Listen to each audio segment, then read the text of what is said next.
and welcome to DK Vine Done Slow.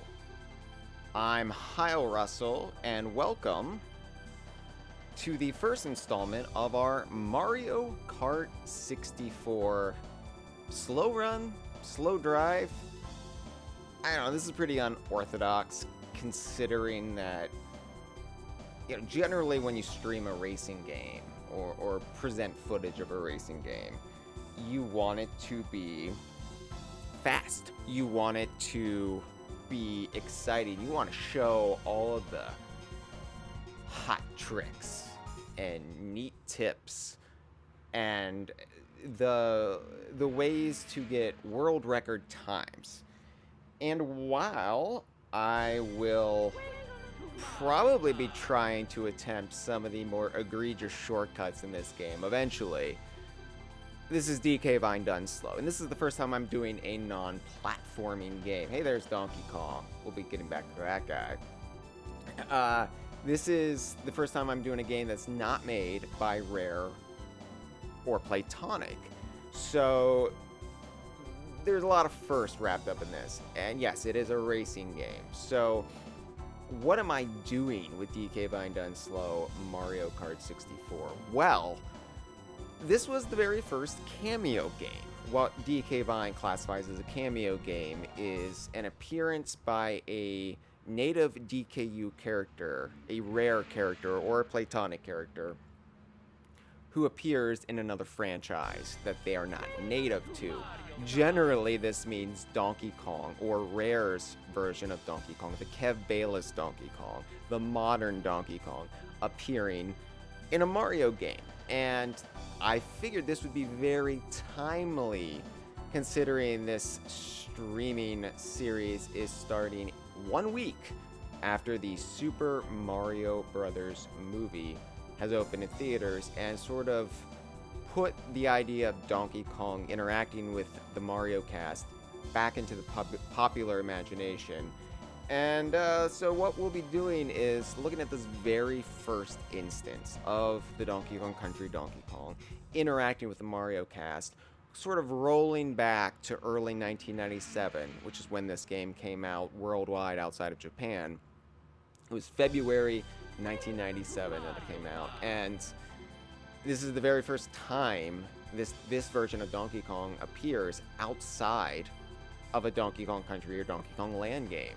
So it's historic, and I think it might be one of the most influential cameo games as a result, because it sort of sent the template. Even though this is, built on the bones of Super Mario Kart from 1993, it's this integration of Donkey Kong with this certain cast. This cast in particular, the Mario Kart 64 cast, that really got the ball rolling in the later N64 years, through the GameCube, through the Wii, up to today on the Switch. I want to say hello to John Tessier in the live stream. What's up? I'll be checking in with the live stream as we're going. I am streaming this live on twitch.tv/DKVine. So be sure to subscribe, follow us, do whatever. Subscriptions are nice because you get ad-free viewing, because we got ads now, because we're big league. I want to thank everyone who watches us there, and I want to thank everyone who subscribes to us on YouTube and is watching the VOD many moons later. All right. Hello, Gibbon, in the live stream. I love that little rotating golden Nintendo logo. I love so much about this game. I am quite nostalgic for Mario Kart 64. Here we go again. We're just seeing it several times over. Yeah, let's actually press the start button this time. All right, so what is DK Vine Done Slow Mario Kart 64 going to entail? Well, it's going to mostly be me doing the Mario Grand Prix, the GP. And I'm going to try to do it on all the engine sizes and eventually mirror mode. Now, I have to preface this by saying Mario Kart 64 is the Mario Kart game I am the most nostalgic for, because it hit at that golden time. It was my first N64 game that I owned. I got an N64 just for this game. That being said, your skills in Mario Kart games do not carry over from one game to another. Basically, the table is cleared with every new Mario Kart game. So, I have, of course, in recent years played way more of Mario Kart 8 and then Mario Kart 8 Deluxe and Mario Kart Tour. And, you know, in the interim before that, Mario Kart 7. And this is all to say that your skills in Mario Kart 64 are not an evolution, right? Like, it's not like I'm really good at Mario Kart 64 and then that will just apply to Mario Kart 8 Deluxe. It doesn't. It doesn't. So many little things, including the timing of the rocket boost at the start, do not carry over. And so going back to Mario Kart 64 after all these years is a game I haven't played a whole lot in the last decade or so, aside from picking it up to get screenshots here or there for DK Vine. So I'm not good at this game anymore, and it's going to have to be regressing my skills, regressing all this learned wisdom from 8 and Tour, and going back into this game. It's going to be rough. I don't know if I can do it, and it's going to take a while, but luckily I'm not here to impress anyone. This is more of just an examination of Mario Kart 64 and its influence on Rare's Donkey Kong and how that grew into the relationship between Donkey Kong and Mario today. So that's my defense. I'm bad at this, and it's going to be quite painful, but just consider that part of the show, right? Part of the entertainment. Hello to Angry Ancestor. Angry Ancestor wants to know, where's Timber? Yeah, believe me, the second Diddy Kong Racing gets on Nintendo Switch Online plus expansion pack, I am streaming it. I mean, I will have to wrap up whatever series I'm currently doing, but I will be streaming Diddy Kong Racing. Do not worry. Mumbling Tom says the iconic press start screen. You'll be going fast and DK Vine done slow. No, I'll be going slow in DK Vine done slow. I will. This will be the most pitiful Mario Kart 64 footage on Twitch or YouTube.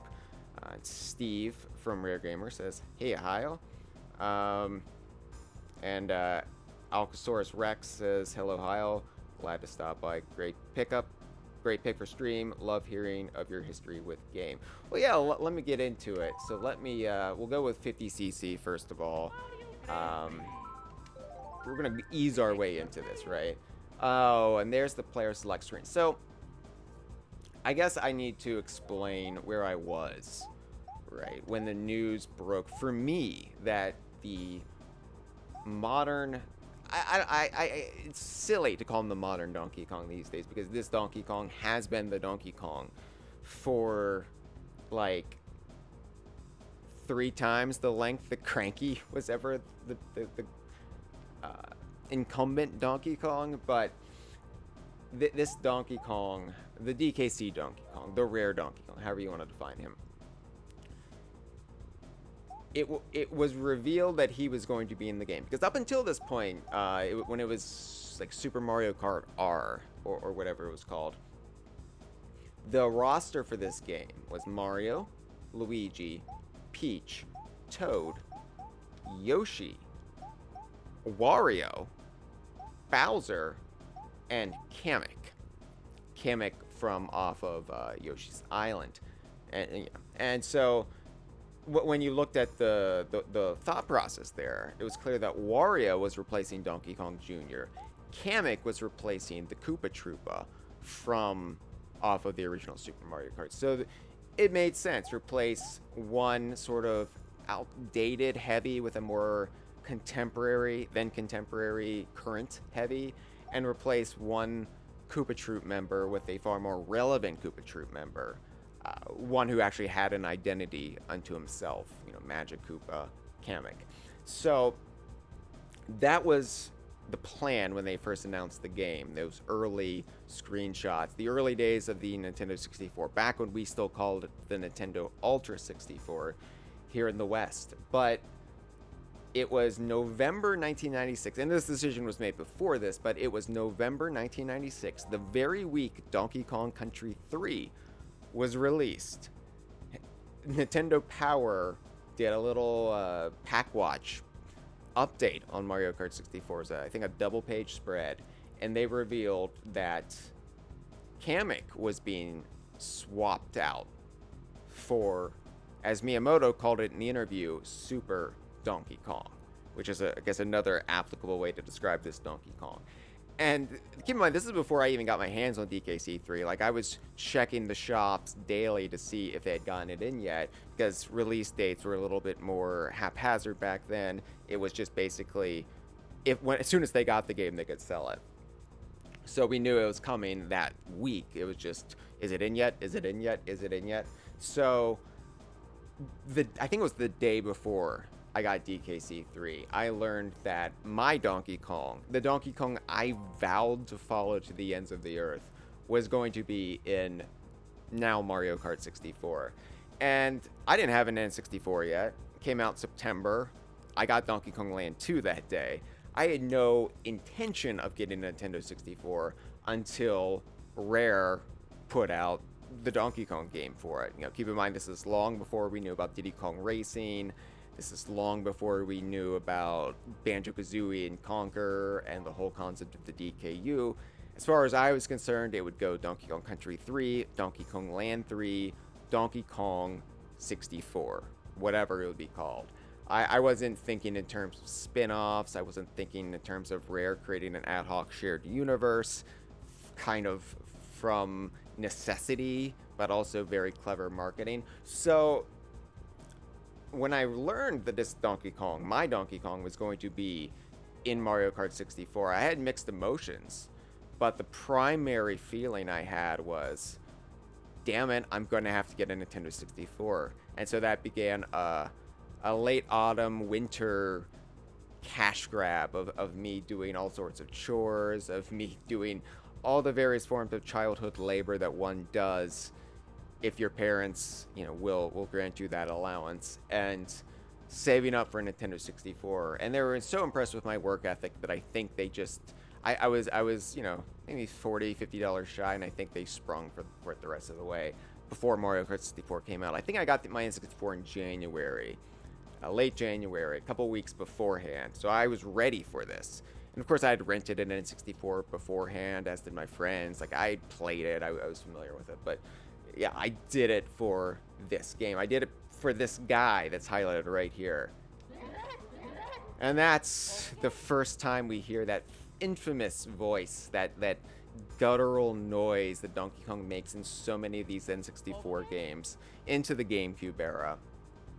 And we called it at DK Vine the carburetor voice, because this kind of sounds, I don't know cars. I think Chad coined that term, but it sounds like something to do with, you know, an engine or something. And come to find out, it's actually Hollywood stock audio of, I believe, a chimpanzee is actually making that noise, not a gorilla.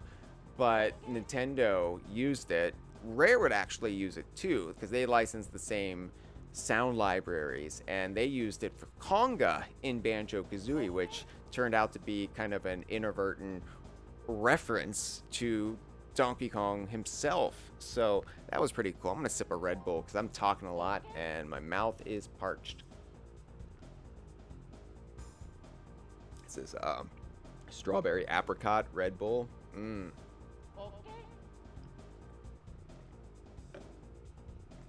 All right, well, so yeah, that voice kind of became associated with Donkey Kong before they just started doing everything in-house. Started making their own sound effects. Now, Mario Kart 64 has all of the tracks available from the very beginning. Like, the only thing you unlock is mirror mode, and this was controversial in some of the snootier gaming magazines at the time. Like, oh, look how easy this game is. They hand you everything. But this was really cool because you could just jump right into like time trial and kind of practice all of the tracks ahead of time, which I quite enjoy. And of course, I went to DK's Jungle Parkway. I went to Royal Raceway for various reasons, but yeah, and if you're wondering, I've always played as Donkey Kong. This, like, there was no question that I was going to play as anybody else but Donkey Kong. And even when people were like, well, Toad's better, Yoshi's better, they're faster. It's like, I don't care. I don't care. I'm playing this because Donkey Kong's in it. I want to be Donkey Kong. I want to beat the game as Donkey Kong, which is very important to me. So, John Desier says, in an alternate universe, young Hyle suffered a similar fate to Jeremy Renner when plowing snow in the winter of '96. Yeah. And Steve says, I was also a Donkey Kong main. Yeah, you know, being a Donkey Kong main was fine until Double Dash, when it was actually a hindrance. And I think it's fine now in 8 Deluxe, but when they married your choice of vehicle and your specific power-up item, the giant banana was not a great power-up in Double Dash. It's not a great special item in Double Dash.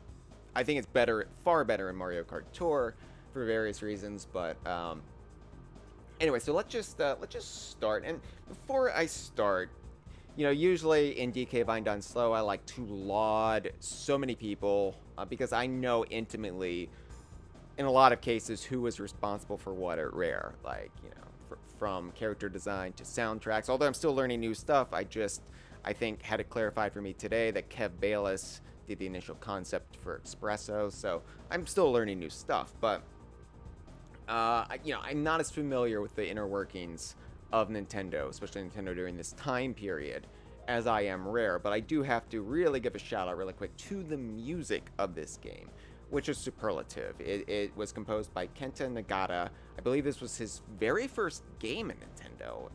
Maybe I'm wrong there, but if I'm right, holy shit, what a way to start.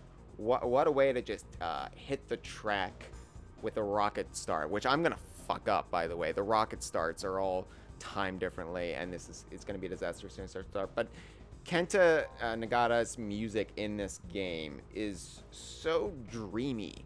And it combined with the art direction, which we'll get into, it's almost ethereal. It feels like you were in a dream constantly when playing this game. So I'll point out some various tracks playing on the tracks as we go along, but I love all of them. So much of this game, despite not being a Rare game, despite it coming smack dab in the middle between Donkey Kong Country 3 and Donkey Kong Land 3, like for a long time this was viewed as a pillar on DK Vine, probably because it was the first cameo game and it was so formative in our impressions of just the DKU, back when the DKU wasn't a whole lot except Donkey Kong games. This was the first time it really started branching out. Before Diddy Kong Racing, before Banjo, before Conker, Mario Kart 64. Alright, we'll start with the Mushroom Cup, obviously. We're going to go in order. And just, you can see, like, the pre-rendered sprites mixed with the polygonal tracks. See, I couldn't do the rocket start. Alright, here we go. Oh my god, this feels so weird. Oh, it feels so loose. Right. Oh, no. Nope.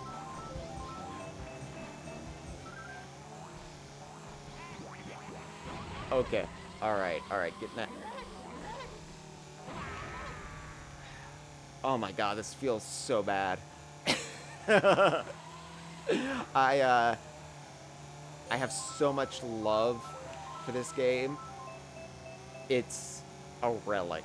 I mean, I know that's gonna rankle some people. I know it's gonna ruffle some feathers. This game does not hold up compared to more recent Mario Karts. It's the one I'm most nostalgic for. I feel like in a lot of ways it has the best roster, the best character, like, oh, I'm just hitting buttons now.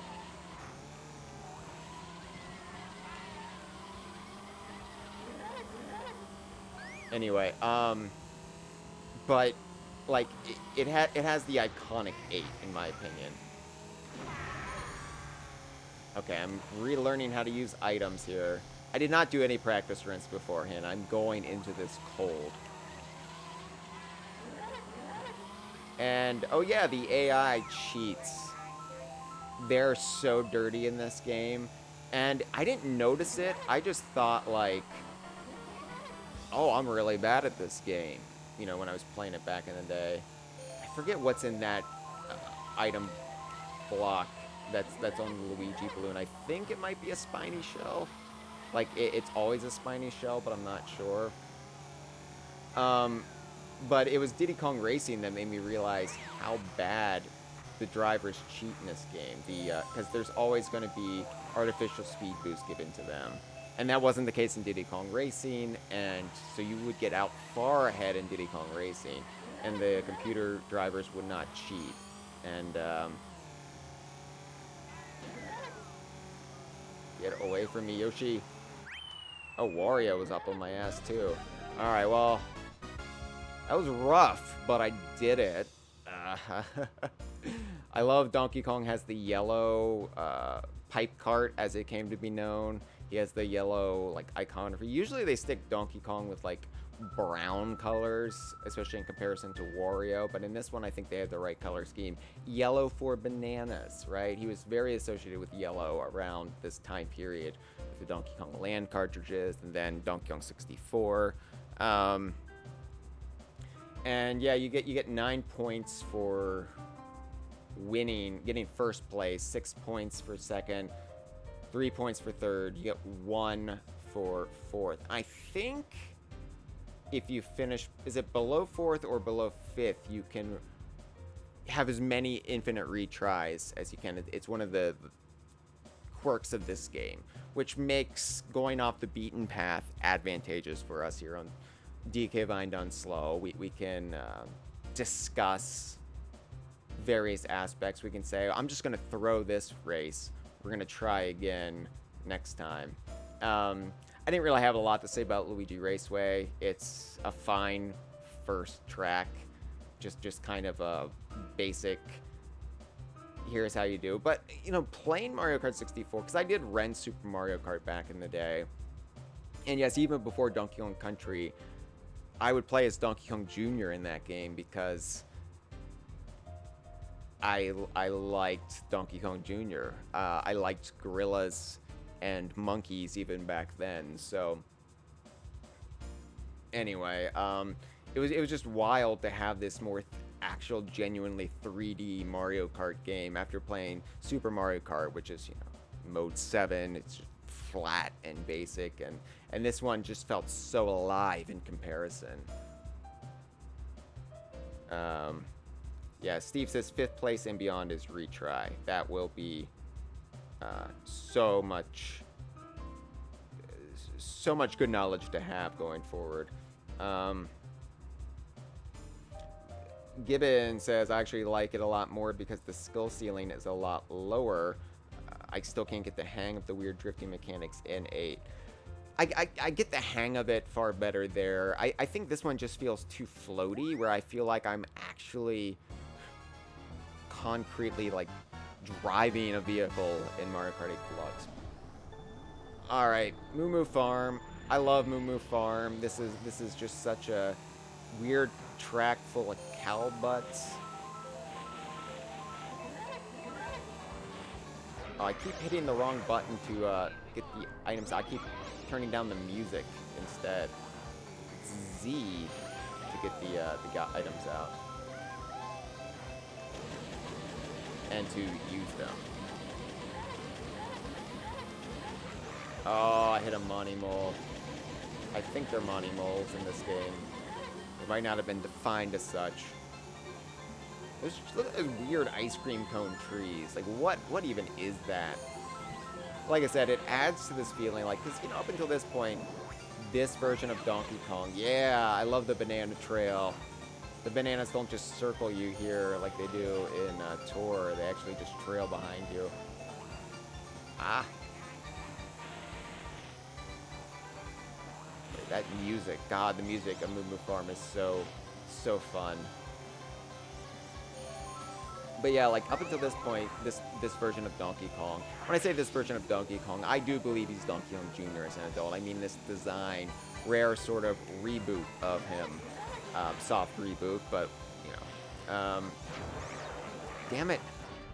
He'd only appeared in vaguely realistic environments. The sort of cartoony realism of Donkey Kong Country and Donkey Kong Land. Donkey Kong Land having far less on the realism side, but still. No, Yoshi, you... Oh, I got second. Damn it. That's okay. That's okay. It's not a deal breaker, but that was neck and neck with Wario. So to have Donkey Kong Drive in more surreal environments, these Mushroom Kingdom environments, really helped like contrast. Yeah, and Wario and I are tied now, so which really just added to the dreamlike quality of Mario Kart 64. All right. So Wario is the one the game's propping up to be... Okay, I got the rocket boost. All right. All right. I'm starting to remember this. I don't want to say it's like riding a bike because it's not. It's like driving a kart, but there's a lot in this game that differs from later Mario Karts.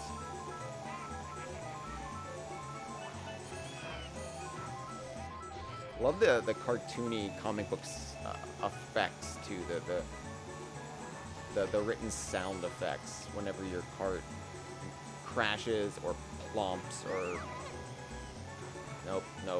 Ah.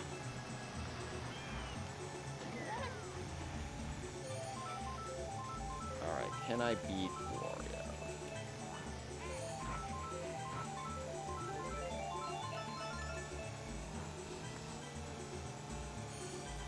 And yeah, a lot of people don't like the fact that the characters aren't polygons, that they are these pre-rendered sprites mixed into a polygonal world. And of course, other things are sprites too, like certain trees and other environmental things. But for me, it's just,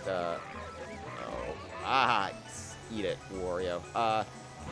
Like I said, for me, that contrast is what makes this game so fascinating. And it would be a few more years until we saw Donkey Kong with a polygonal model at all.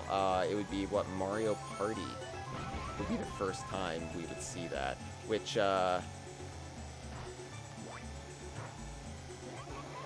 it's wild to think it took that long. Diddy would get in there with Diddy Kong Racing later that year. Late 97.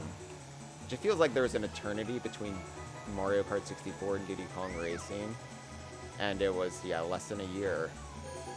So many people think Diddy Kong Racing is, or was directly inspired by this game, but it's not the case. It was Super Mario Kart, but more specifically RC Pro-Am that Diddy Kong Racing was drawing from. And you know, there might have been some influences, late influences in this one. Damn it, Wario. So if yeah,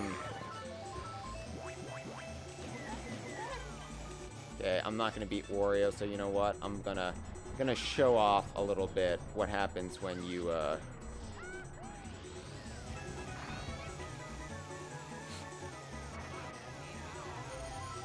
So yeah, now I'm in 8th place. I can show off the tunnel really quick. They'll let me. I love his finger wagging there, like the Bernie Sanders finger wag.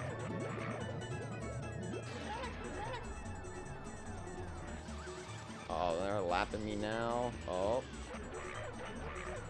It's not, for me, it's not as memorable as TT's no, wrong way in Diddy Kong Racing, but I don't know, I like my Lakitu with a little bit of attitude.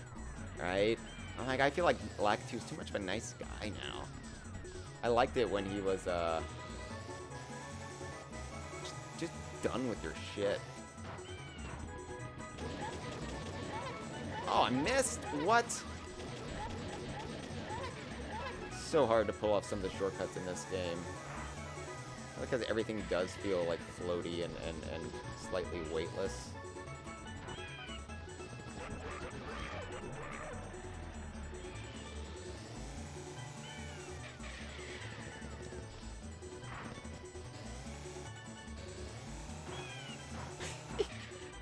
Alright. It's not happening. Let me put this iteration of the race out of its misery, and we'll try again. Yeah, I can't even line up on those ramps. They're so narrow. There's so little grace period. And I remember when this game came out, critics were complaining it was too easy compared to Super Mario Kart. And I look back on it now and I'm like, no, this game was hard. Like, it's amazing. We had the patience for it back then.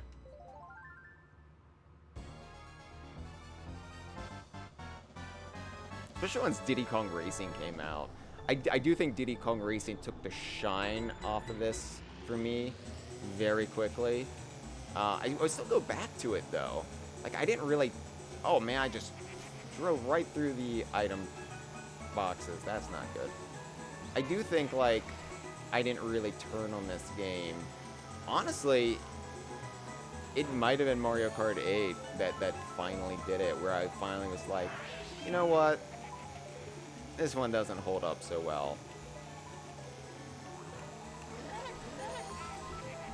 And yeah, so what they'll do in these Grand Prix is they will pick like 2 drivers to be your rivals, with one favored over the other generally, just depending on how it shakes down.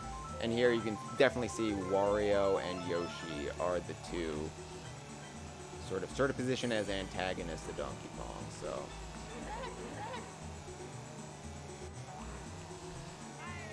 And they're just staying right up with me. And this is just 50cc.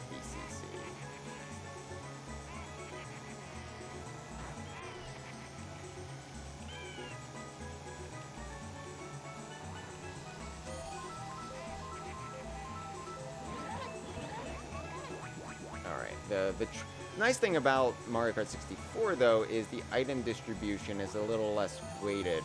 So you're still going to get good stuff in first place. Oh, there's the lightning. I just got struck. Epilepsy warning. Sorry, everyone. You know, later Mario Karts would really just sort of nerf the items so you don't get anything good in first. You might be able to get like a defensive thing like a banana or something, but here, you know, it's still possible to get something really cool in first place, just not as likely. Shit. At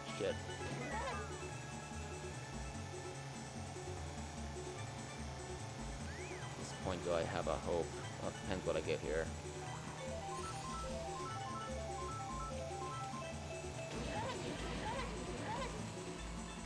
Yeah, see, I got triple mushrooms there, so got out in front, and Wario got 3rd place, which will hurt his ranking going into Kalimari Desert, so whew.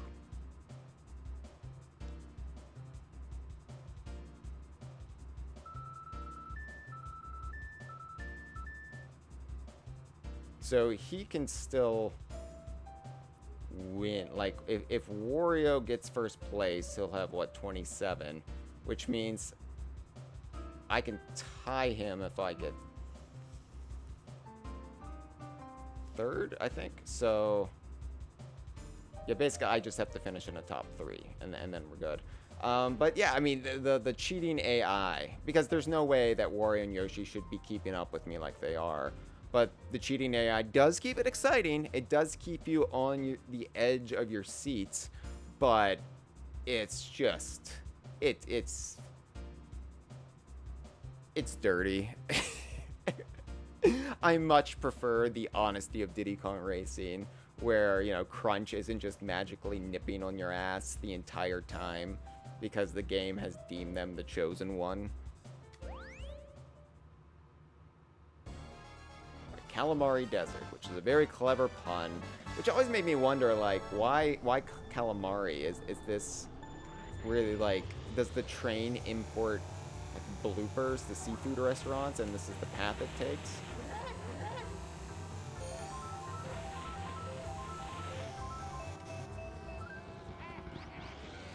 Yeah, and you actually have to stop for the train here. In Mario Kart Tour, you can just bounce right off of it, and it's like a way to perform tricks. But here, the train will just fuck your shit up.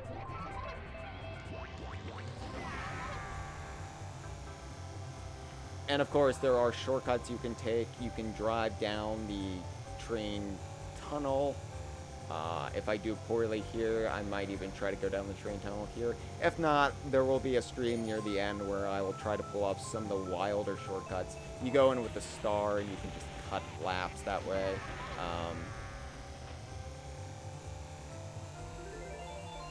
A lot of that stuff is hard to pull off, even under the best conditions. If I have a good hand, if I'm actually doing okay, I don't want to risk it.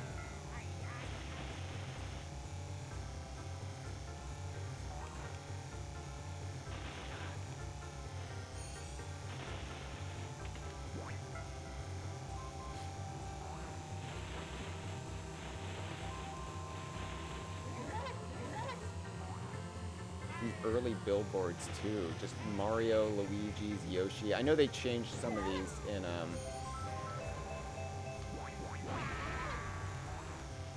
outside of Japan for like copyright reasons. Some of them are more obvious parodies than others, and some of them just like, I think Shot was a parody of Shell.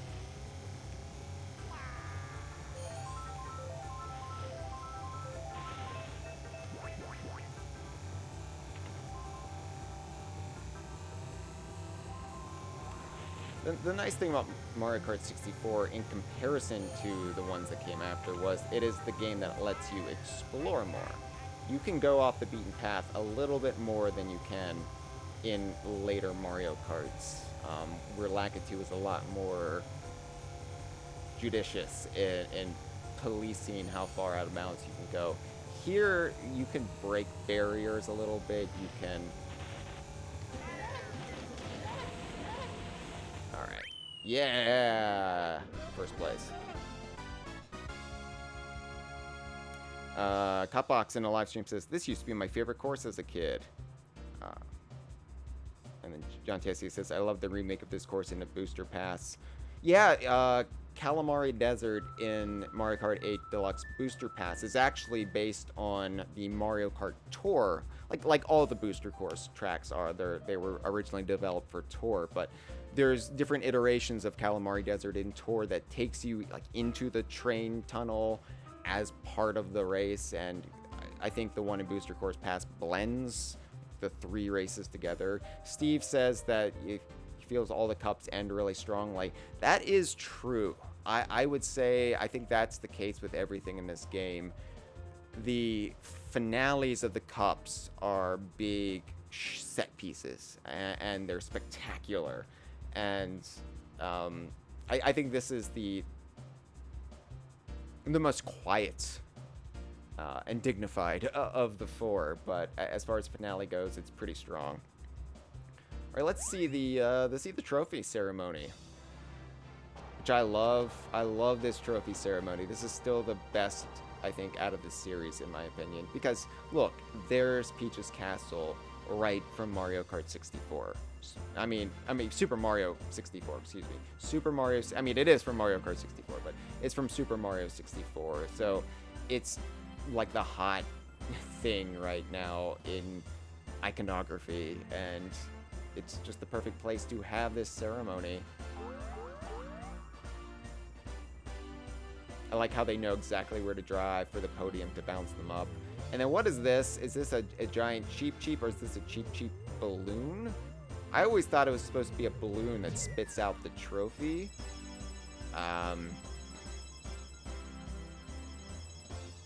In my headcanon, Donkey Kong has an entire shelf full of trophies in his treehouse.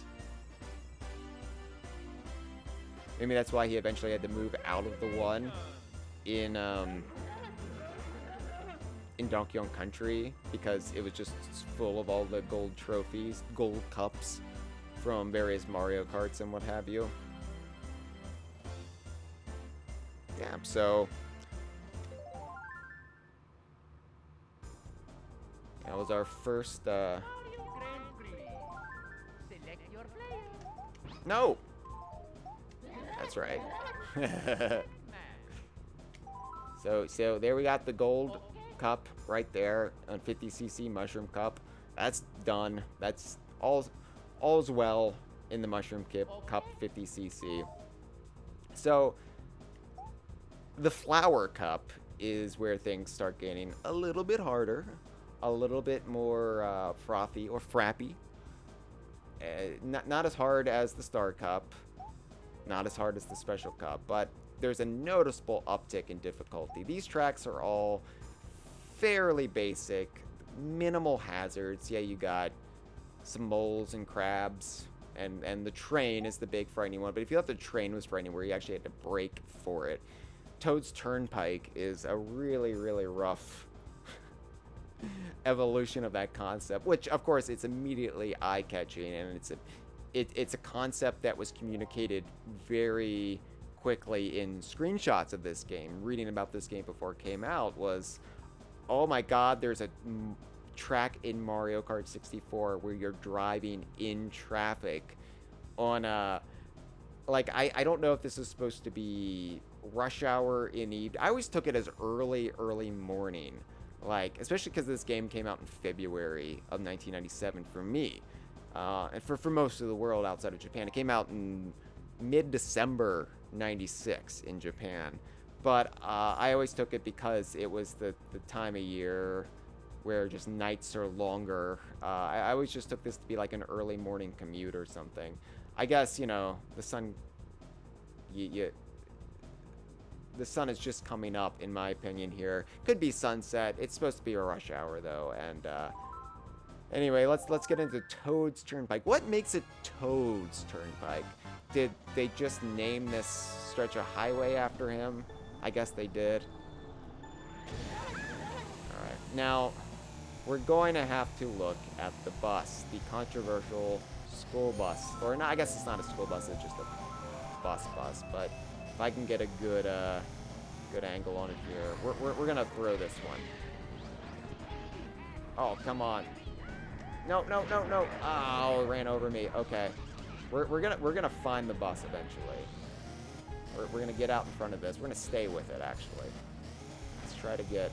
So there was some controversy a couple years ago because people finally noticed the driver of this bus. Oh, I can't see it if I'm right ahead of it. I have to get to the side of it. The driver of the bus is a monkey wearing a hat. A cap, actually.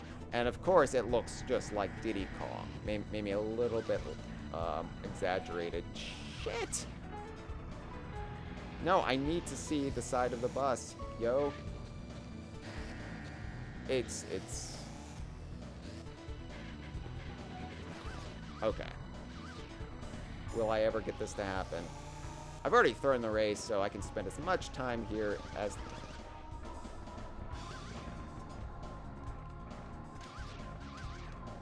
Okay, we'll see it as it goes by. Did you see it? Okay, maybe I can pause it. Because I have some stories to tell about this. Shit. No, I didn't. I quit. I quit by mistake. All right. We'll head right back into it.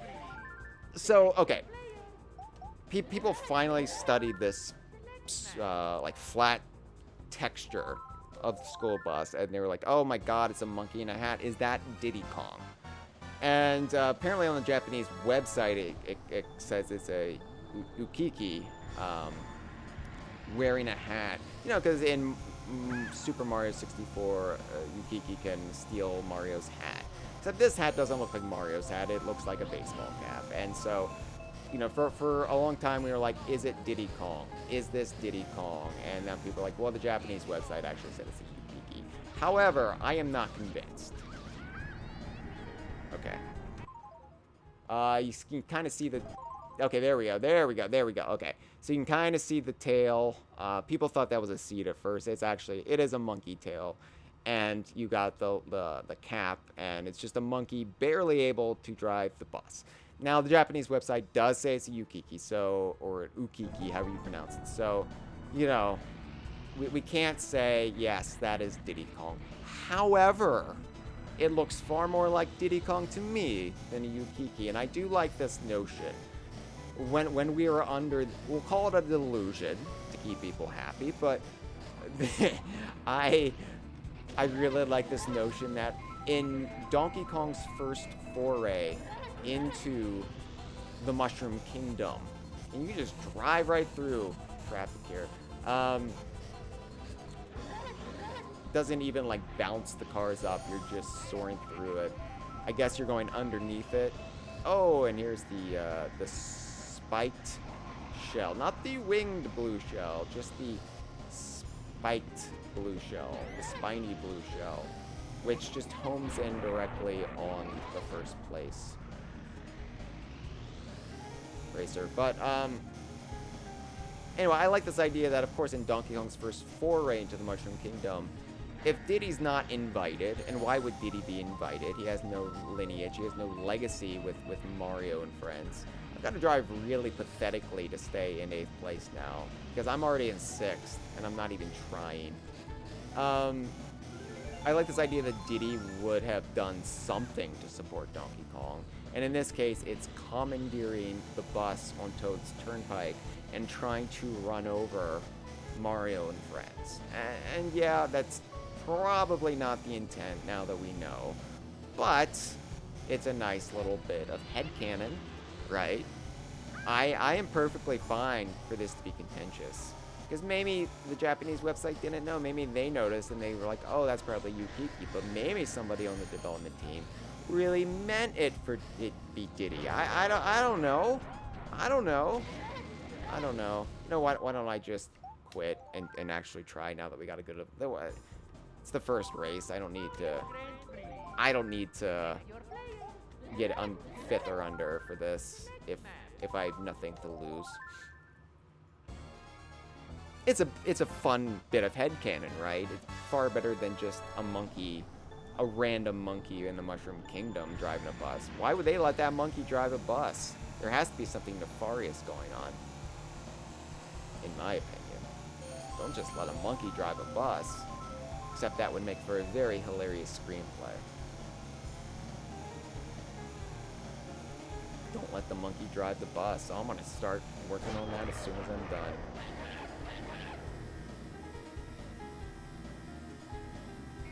You get struck by lightning and you don't drop your items, which isn't the case in every Mario Kart. I do not like how the item blocks are just like off in the like collision lane or whatever. So you really have to go out of your way to get them, and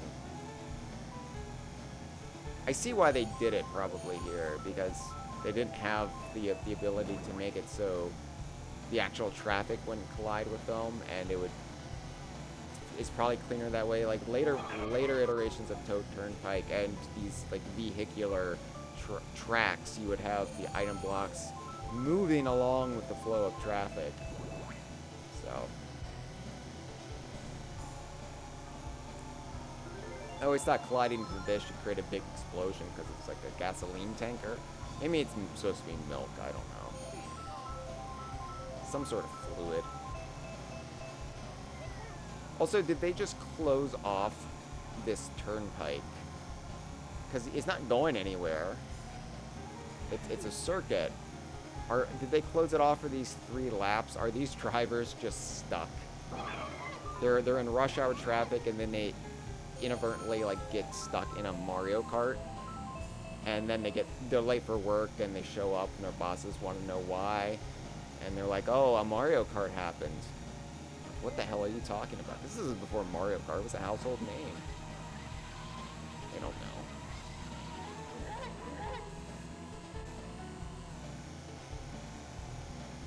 How would you react? How would you react if you saw a gorilla driving a go-kart in rush hour traffic? Well, let me know in the comments. Let me know what you think. I also, like, the amount of bodily harm Donkey Kong would experience here, running or getting run into. Like, how much damage has his body taken over the years? This is pre-Smash Brothers. This is before all those Mario Party mini games where he gets squished. but this would be the first, like, real... Like, I know he was shot at point-blank range by Captain K. Rool in Donkey Kong Country 2, but...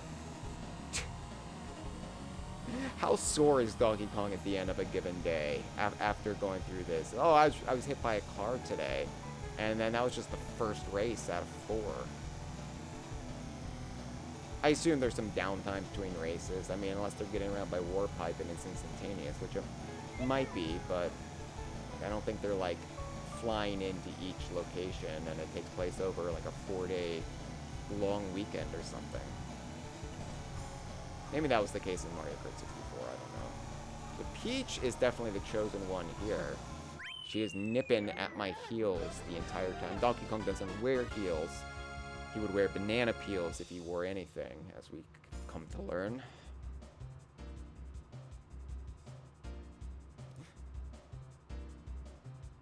Hello to Dre in the live stream. How does he reach the pedals? Oh, John Tessier says Yukiki doesn't have a tail as far as I remember. I mean, maybe they eventually did. I don't know in Mario Kart 6 or Super Mario 64. Damn it, I gotta stop doing that. Steve says, Timber, you guys have to help me kick this racing off my island. Do you have any driving experience? Diddy, I drove a bus once. Yeah, like, this is character progression, right? This is where he first drove. And yeah, he couldn't reach the pedals. He had to have a stick or something. Maybe, like, Funky built him platform shoes or something. I don't know. I don't know. It's fun if it's Diddy, right? It's more fun. It's more fun if it's Diddy. Frappe Snowland. Favorite seasonal beverage from Starbucks. This one's actually based off of a real location in Japan. I forget the name of it. It's a highway where they get heavy snow in the winter, and they plow it so it's like this huge, like, wall on each side of the road, which we'll see later on. So this one actually, if you go to Japan the right time of year, under the right conditions, you will experience the inspiration for Frappe Snowland. There's also some shortcuts you can pull off here that kind of break the game. It involves having Lakitu place you back at just the right spot. Stuff we'll get into on a stream near the end. So Luigi is also a chosen one here.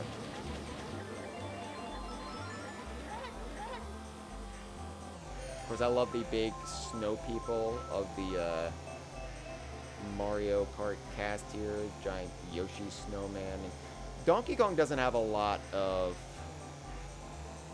representation when it comes to anything in this game. I think the sole bit of representation outside of, god damn these snowmen, they don't always blow up in later appearances, and so they're a lot more volatile. Like, they've got bombs in them here. Do they have little bombs in them in Mario Kart 64? I think they do. Let me know in the comments if you think the snow people have little bombs put inside of them. But Donkey Kong doesn't have, like, sponsors in this game. He doesn't get snow people. He doesn't get much of anything outside of DK's Jungle Parkway and the neon sign in Rainbow Road. And I think that owes to the fact that he was a very late addition to the game when they realized this was still coming off of the height of Donkey Kong Country Mania. I know we were knee-deep in the N64 by this point, but Donkey Kong was still a very hot property coming off of the trilogy. And they were like, hey, you know what? We removed Donkey Kong Jr., like the character model, but it probably would help us sell copies if we added Super Donkey Kong, rarest Donkey Kong, in this game. And I mean, it worked for me. Like, get off my ass, you two. Luigi's more proactive here than he was in the entire Super Mario Brothers movie.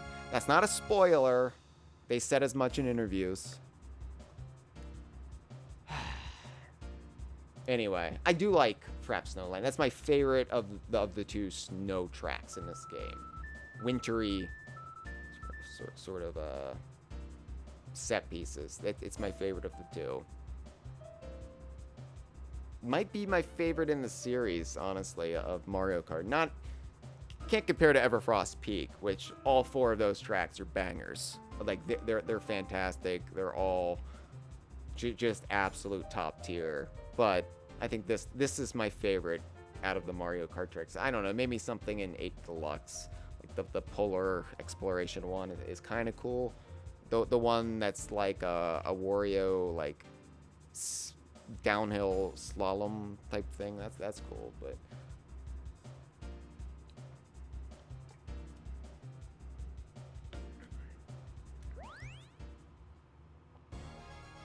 Snowflake Mountain, yeah. That's what I meant, Steve. Everfrost Peak is a track in Snowflake Mountain. Alright, I'm getting the hang of the rocket start. So Choco Mountain. I presume this takes place in the Super Mario World location. Choco Island, right? It's on Choco Island, right? Like, I think that's the unspoken implication here. And hey, classic N64 fog alert. Might be toned down a bit on the Nintendo Switch Online version, I'm not sure, but yeah, the N64 in its early days, especially among third-party developers, those who maybe didn't have the skills of navigating the hardware quite as much as your Nintendos or Rares did, they would rely on fog to hide the draw distance so readily that it kind of became a joke. The game that always comes to mind that abused this was Turok the Dinosaur Hunter. And so, like, it would get to the point where developers who knew what they were doing, like, knew the machine inside and out, knew how to develop for it, didn't want to use fog because it made it look like they did know what they were doing, even if they, you know, the atmosphere called for it. So here we get a rare case of Rare's Donkey Kong interacting with fog. I think it is toned down here a little bit, though. I mean, in my mind, in my memory, it was far thicker first time around. So yeah, I like to imagine this is just chocolate they're driving on, like it's naturally occurring chocolate, which can just happen in the Mushroom Kingdom. Like Donkey Kong could just scoop up some of the ground here and go yum, yum, yum. It begs the question, you know, is it milk chocolate if it's occurring naturally? Like, because there wouldn't be, like, cow's milk in that. So it'd technically be vegan. Like, maybe it has a consistency more like dark chocolate, since that you wouldn't have any, like, teat juice in there. No! No! Alright, I'm just gonna wait. Yeah, who else wants to go? Thank you, Yoshi.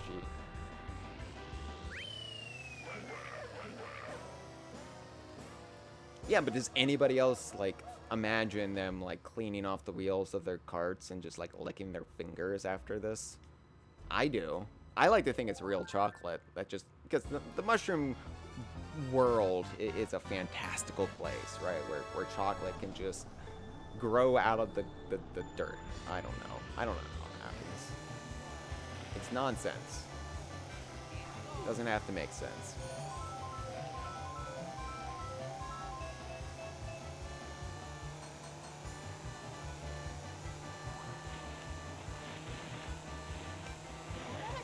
In this game, they called drifting power sliding, which really stuck with me. I think until, like, Fast and the Furious movies really popularized the concept of drifting in the early aughts, and nobody... Oh no! He got squished! There's some really cartoony effects there. Damn, the boulders never hit me anymore. Unlike in Tour or actually no, 8 Deluxe. Yeah, I mean it's in Tour, but I forget if the boulders are actually present in Tour. Anyway, yeah, wow, damn.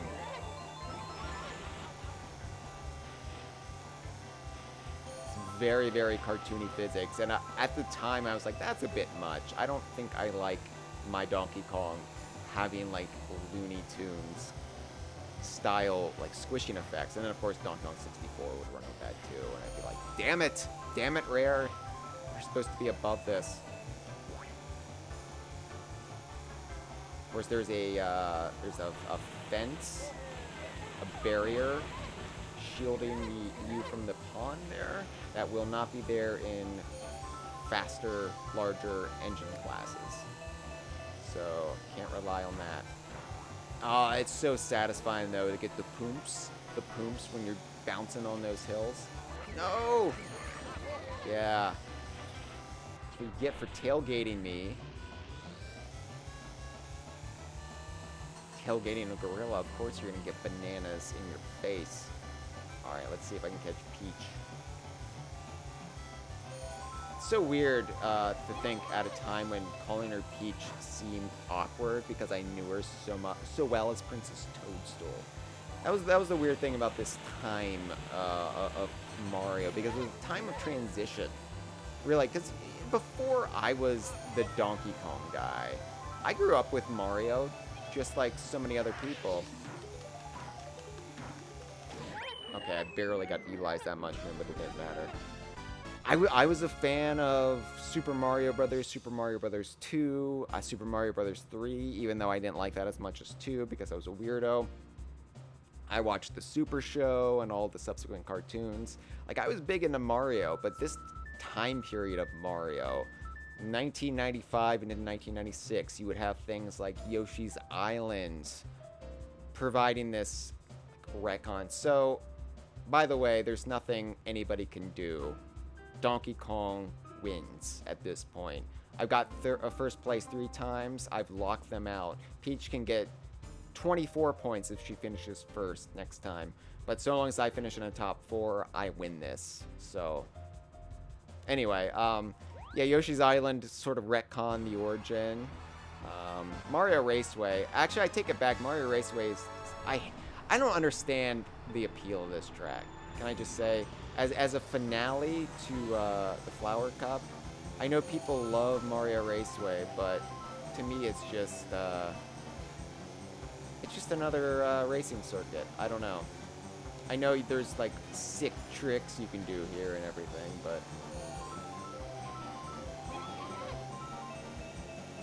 for me, I like the tracks that take place in unconventional places. That's the appeal of Mario Kart to me. And if this isn't like the inaugural track of the game, then I'm just like, well, what are we doing? The only one that I do like, I think, I take that back because I like Royal Raceway. I like Wario Stadium.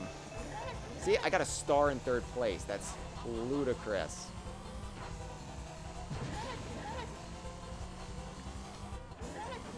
Whoa.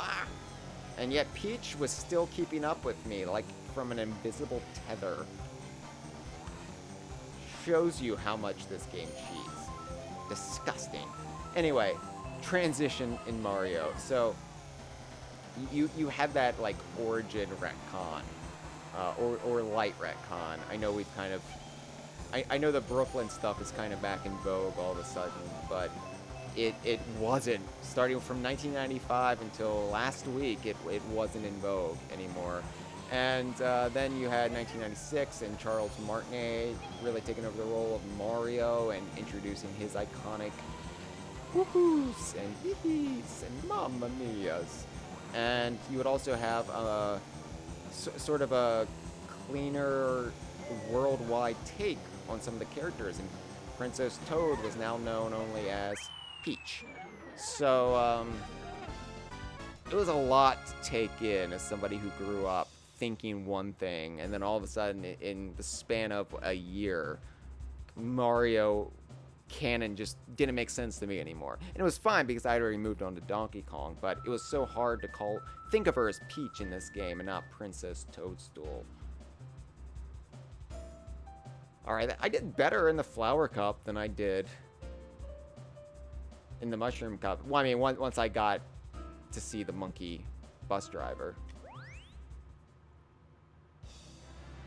And I love watching. Now, if you finish 4th, you get a little alternate version of this, where you're, like, dejectedly watching this from the sidelines, and I think you blow up. I think one of the little bomb carts from Battle multiplayer rolls in, and it's just like, hey, fuck you. You did really well. Like, you can see the 4th place character off to the side there, and that's that's your only glimpse of them if you finish on the podium. Really, I think all major awards should be given via fish balloon. It is disappointing that the cups stay the same. Like, it all depends on the engine class, I think, but later games they would give you a different trophy for each cup. But I like how reflective it is too. That's that great N64 texture, reflective texturing. It's classic. Also, can I just point out how odd it is? Okay, so let's roll back. Yeah, this is a tangent. This is a rant. It's about Donkey Kong. Don't worry. Look how they initial DK here. D.K. Now, it didn't seem that weird at the time, because this comes at a time where DK isn't really formalized or standardized as the nickname of Donkey Kong. During this time, we were calling him Donkey a lot more. I still prefer Donkey over DK, but I've just learned to, you know, choose my battles, and I've long since given up that battle. Was it the cartoon that really popularized DK as a nickname for him? I don't know, but there was no consensus on what to call Donkey Kong if you didn't just want to say Donkey Kong. I know Dan Alson of Nintendo of America, who wrote the instruction manual for Donkey Kong Country before Lee Loveday took over the duties with the sequels. He was adamant about calling him Kong. We're going to call Donkey Kong Kong. And I don't know if that made it in the instruction manual so much. I don't remember it. I don't think it did. But if you watch the DKC Exposed video, which you can watch on our YouTube channel, he just calls him Kong. And it's so stupid when you factor in, well, you know, there's lots of Kongs, Dan. There's Diddy Kong, there's Funky Kong, there's Cranky Kong, there's Candy Kong. Eventually there's Dixie, Swanky, Wrinkly, Chunky, Lanky, Tiny, Karate, Ninja, Dread, Sumo. But I get it, because at the time, the whole notion of the Kong family wasn't really, like, being built up as much. And the whole notion of Kongs as a civilization definitely wasn't really being broached yet. So, yeah, I just call him Kong. And then Donkey really took off, I think, when Donkey Kong Country actually came out, and the popularity of Diddy. Just go, okay, Donkey. DK, they try it out here, because they can't write, and they apparently don't have the space to write Donkey Kong there without, like, shrinking the text. But nowadays you just say DK without, you don't need the periods there. It's just DK. It's shorthand, mostly because his tie says DK. And I know we had DK barrels and other things, but those could also apply to Diddy and Dixie, and in Japan, Dinky, i.e. Kitty. But he didn't have the DK on his tie on in-game sprites yet. I think this might have been the first time. We'll have to really examine him later on, his character model here, to see if we can see the DK. But it wasn't visible in-game yet until Mario Party, really. So there just wasn't this sense of, oh yeah, we don't need the period. So everything in this game is structured as D.K. period, at least here in the English version of the game. But anyway, that was a long-winded rant about nothing, really. I just find it odd how things didn't really solidify. Certain things we take for granted nowadays were not solidified yet. E period, K period. So we got the gold. Now we move on to the Star Cup, which contains two of my favorite tracks in the game. One track I like, and then one track that is probably my least favorite in the game, Sherbet Land.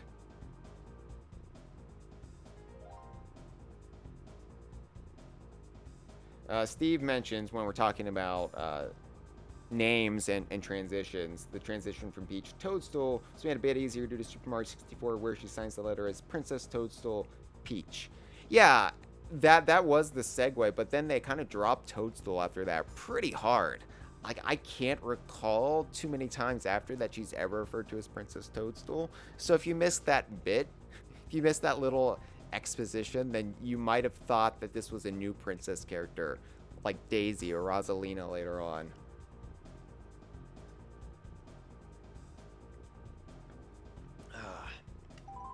It's the most I've ever talked playing Mario Kart, by the way, except shouting curses at the screen. So there is a famous shortcut right at the start here. I can't pull it off. Oh, okay.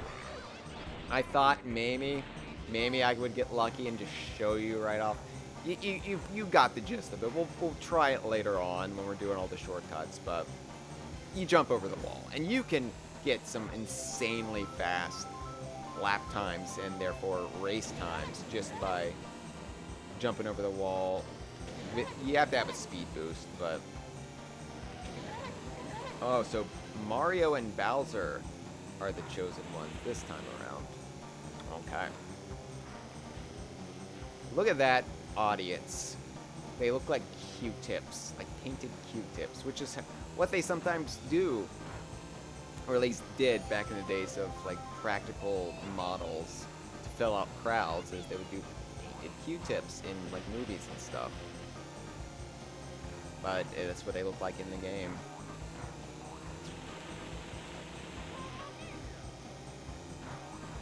Boing, boing. I love the boing and the poops.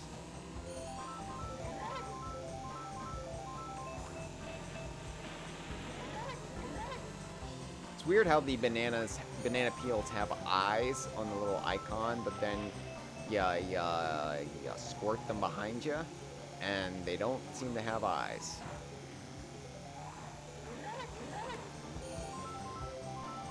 Of course, later games would firmly establish that yes, they have eyes. I remember having arguments with my friends. Well, do we really know if they have eyes? Couldn't that just be like browning on the banana peel that just so happens to look like eyes? And briefly, I toyed with the theory, what if these are banana birds? I gave up on that pretty quick. No, the Mushroom Kingdom is just a weird-ass place where banana peels have eyes. Granted, Donkey Kong Island in the Rare Archipelago is a weird-ass place where bananas are birds, or fairies, or sprites, or even extraterrestrials who come down from the planet Plantain. So, I'm a hypocrite. I also really want to stress that this was 2 months, less than 2 months, excuse me, 3 months, less than 3 months after Donkey Kong Country 3 came out, that we got Mario Kart 64. So Donkey Kong Country 3 was still very much looming large in the imagination at this time. It was like the big Donkey Kong game still. So then to like jump from that to this, I mean, the last time we saw Donkey Kong before this, he was held hostage. Oh man, I just drove right through the item boxes. Thankfully, I feel like out of all the ways Mario Kart 64 isn't as balanced compared to 8 and 8 Deluxe, one area it is I think balanced maybe the best out of any Mario Kart is items. Items are not the end-all be-all in this game. You can recover fairly quickly. You can use an item to get ahead, sure, but getting pelted with items isn't the catastrophic, end of the road that it is in, say, Double Dash or Mario Kart DS, in my opinion. I feel like 8, they really found a nice, healthy balance between really leaning into the chaos of it all, but having some driving skill actually play into it. But Mario Kart 64, yeah, items are there as color, and that's about it. Like, with very few exceptions, they're not the kill shot, the doomsday switch that they can be in those GameCube and Wii generations. I love the little big screen of Donkey Kong up there. Of course, you know, he's into your character, so. But I just like that everybody's just like amazed by Donkey Kong's kart driving, and Donkey Kong just becomes a sensation in the Mushroom Kingdom. This gorilla coming in, this outsider coming in, and just showing them what's up. Of course, that's why I like the movie and how heavily they associate Kongs with karting in the Super Mario Brothers movie. Just, I don't know. If Donkey Kong has to be associated with Mario, I'm glad they kept that Mario Kart connection. Like, they called back to the arcade games and Mario Kart. And those are the two primary things that link Donkey Kong and Mario, so.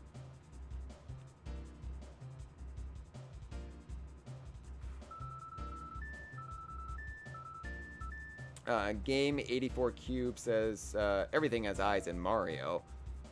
Yeah, they go back and forth on it. Double Dash was over the top with giving everything eyes. Like, everything had eyes in Double Dash. I like when there's I feel like there's a limit that you hit where it just becomes a bit too much. I really like the world as presented in Mario Kart 64. Like, this Mushroom Kingdom, I really like. I like the Mushroom Kingdom in Mario Kart 8 too, where it feels like a real tangible place. When it gets too far in, no rare pun intended, Cloud Cuckoo Land, then that's where I start thinking like, nothing really matters. I'm not invested in this world. But this is a world I could see myself visiting. I would like to spend time here. Maybe not this track. I hate this track, Sherbet Land.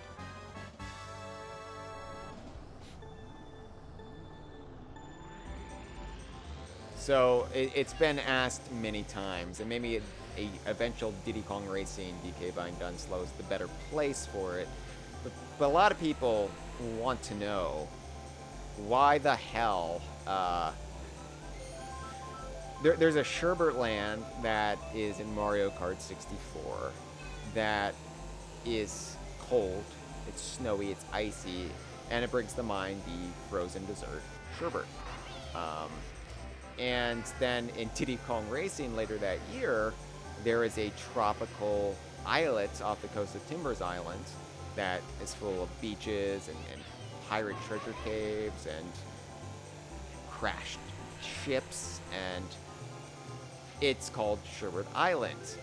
And they're like, why is there a tropical Sherbet Island? Is it because sherbet is generally fruity flavors?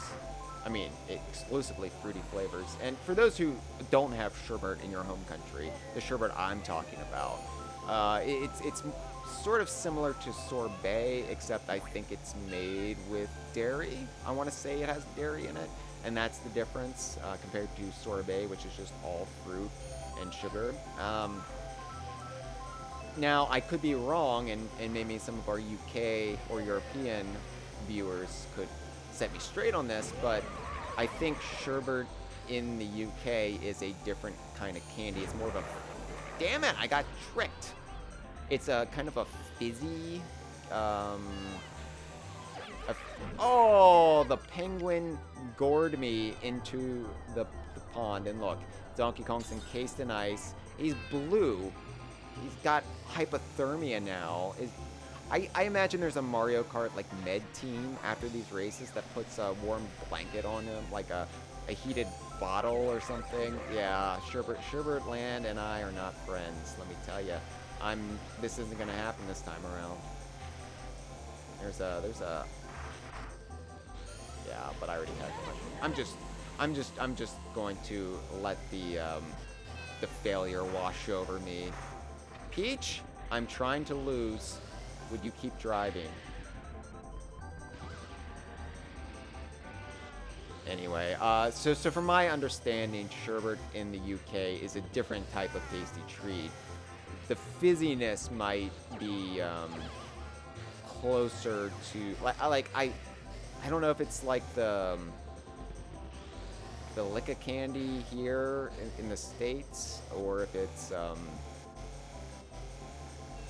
like I've never had it, but I think calling something sherbet there doesn't have the frozen connotations it has here.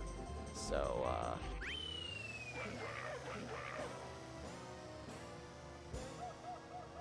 yeah, Steve says isn't it called Sherbet Land, not Sherbet Land, not Sherbet. Okay.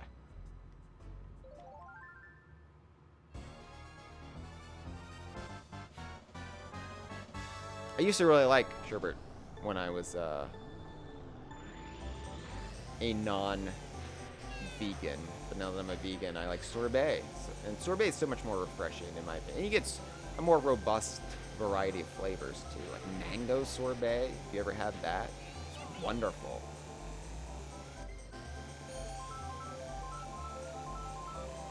Of course, the penguins here feature prominently in the teaser trailer to the first full-length trailer. No, maybe it was the teaser trailer. It was one of the trailers for the Super Mario Brothers movie. I forget. The movie's out now. I can't keep track. But the penguins had just debuted in Super Mario 64 a few months prior to this, and there's a lot of Super Mario 64 in this game, and rightfully so. Like, I'm not faulting them for that. Like, oh, why didn't they reference Super Mario Land 2? 6 golden coins more. Made sense to reuse some of the assets already created.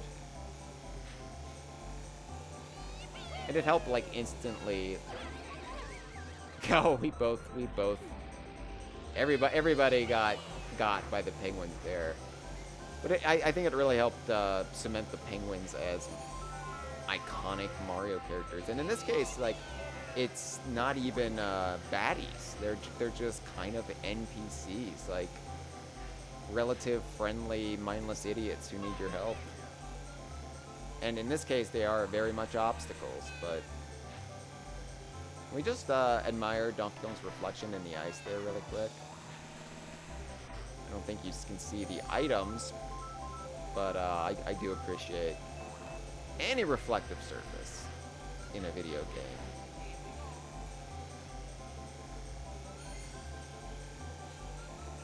Don't want to waste these red shells. Oh, I just wasted one of them.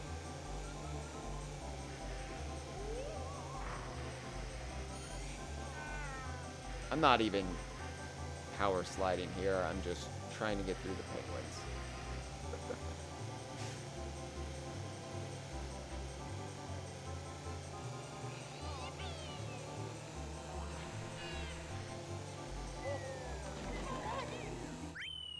All right.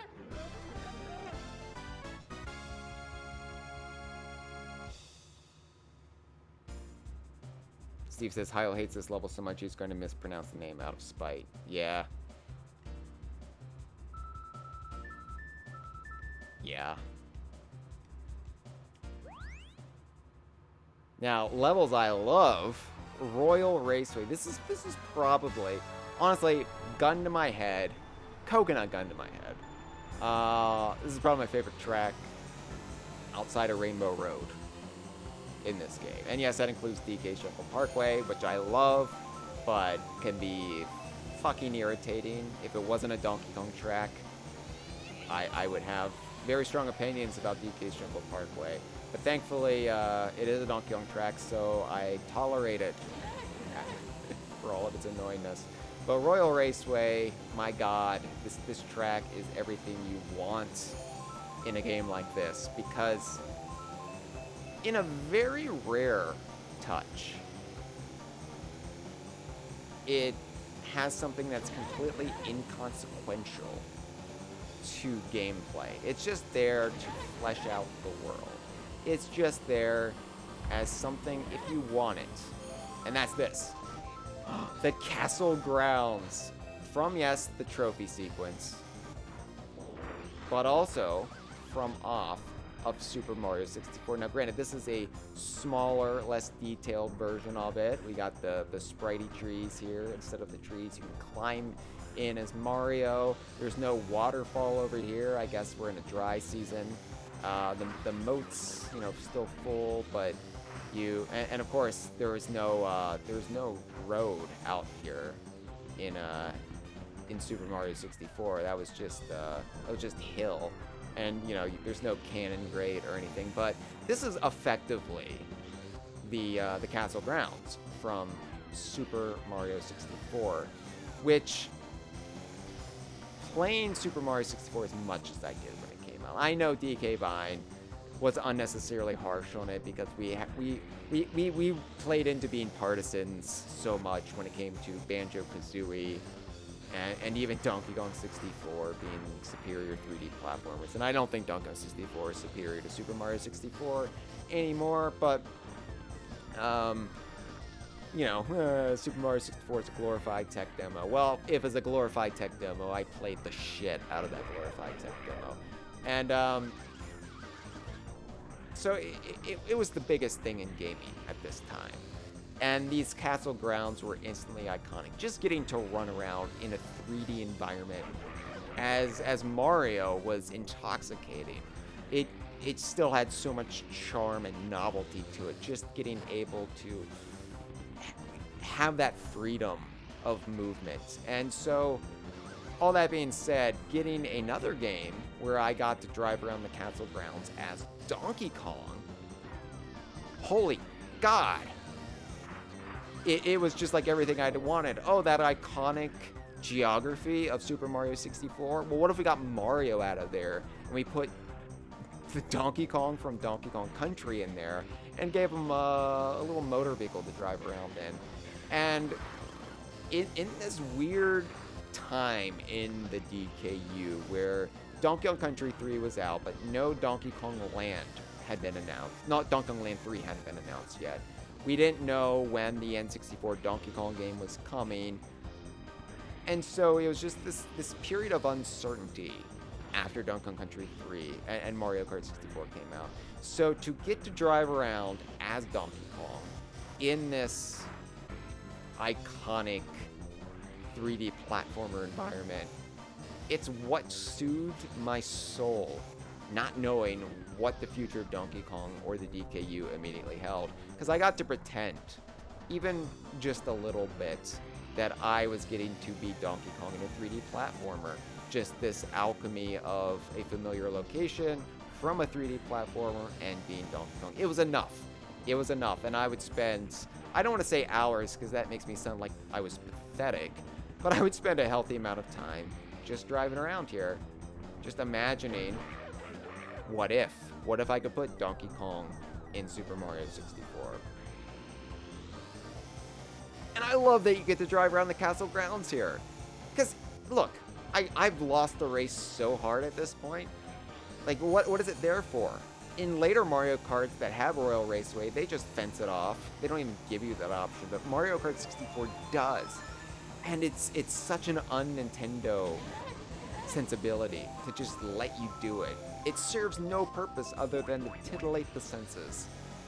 And that's why I love Mario Kart 64 to this day. It's not afraid to just let you have fun with it where it can. It still, like, limits you in some places. You can't go too far off the beaten path because, you know, then you're just going to be breaking boundaries. You're going to be driving off out of bounds, you know. They do have to have some structure, but they gave you a little bit more wiggle room in this game. And I wish later Mario Kart games would have afforded that to you. It's one area where 8 and 8 Deluxe failed, in my opinion, because the Mushroom Kingdom is so beautiful in that game. I want to have a little more Easter eggs in there.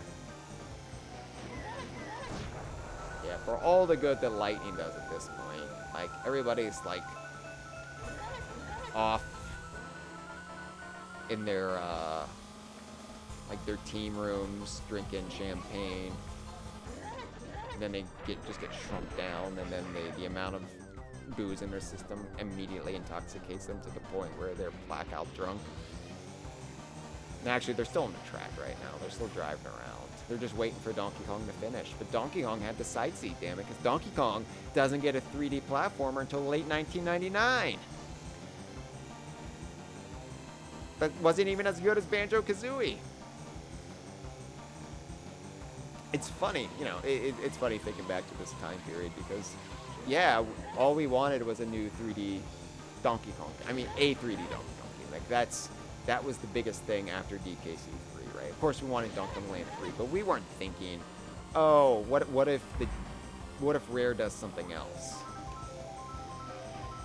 So, the fact that when we did get a perfect 3D platformer from them, it wasn't starring Donkey Kong, and that was okay because Diddy Kong Racing introduced the character. I don't know. Early 1997 Hyle versus late 1997 Hyle would have astounded each other. It's like, oh yeah, we're getting another kart racer at the end of the year, but it's starring Diddy. And it introduces Banjo and Conker. Who are Banjo and Conker? Well, they both have 3D platforms coming out from Rare. Why isn't Rare doing Donkey Kong? I don't know. But it doesn't matter because they're going to be in Diddy Kong Racing. I love the Donkey Kong model in this game, though. That's this is before they were really leaning in on Donkey Kong being a buffoon. With that big old toothy grin, which they've toned down in recent years, to be fair. But this time period, they were still very much going off of Rare's model. And in fact, Rare is credited in the credits. Donkey Kong 3D model provided courtesy of Rare UK. And so Rare is credited in this game and in Mario Kart Super Circuit. Now, there's been some debate about what that means. Is it just because this is the first time that this version of Donkey Kong appears outside of a Rare game, so they give Rare credit? Or did Rare actually design the model for Donkey Kong that appears in Mario Kart 64? And I still don't think it's clear. I still think we're not so sure. This is a very secretive time at Rare. The stampers were very secretive. Things would open up a little bit more with Rare the following year when they would launch the Rareware website, owned by Lee Loveday. But even that was still a very curated view of Rare. It isn't like today where you have instant access to people who worked at Rare at the time via social media. So I don't think we ever got a clear answer. I think most people assume it's just like Rare didn't actually do this model. It's just Nintendo crediting Rare because it's the first time they used it outside of a Rare game. But I still think there's a slight possibility Rare might have actually been able to have a crack at this. Because it's not credited in Mario Party. It's not credited in Mario Golf, Mario Tennis, so. And the fact that Super Circuit retains the credit suggests to me, I did the tumble. I did the tumble into the pond.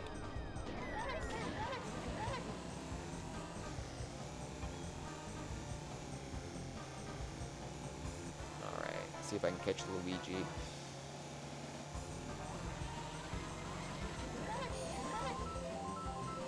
But yeah, like, notice how Donkey Kong... God, I'm terrible at staying out of the pond. A bunch of us did the tumble, though. Okay, well, this isn't happening.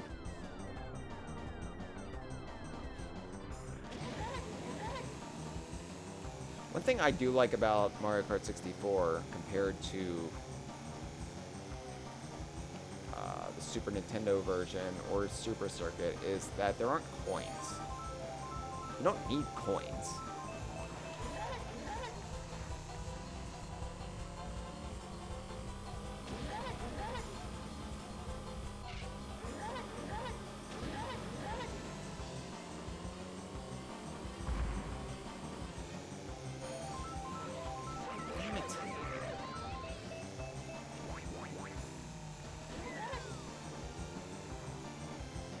If I had red shells, I could take them both out, but... Ha ha ha ha ha.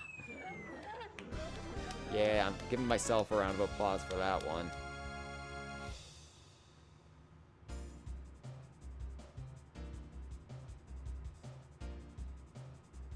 Sploostastic Josh says, has no one asked on Twitter? I don't even know who you would ask on Twitter. Like, maybe Kev Bayliss would know, but I don't know.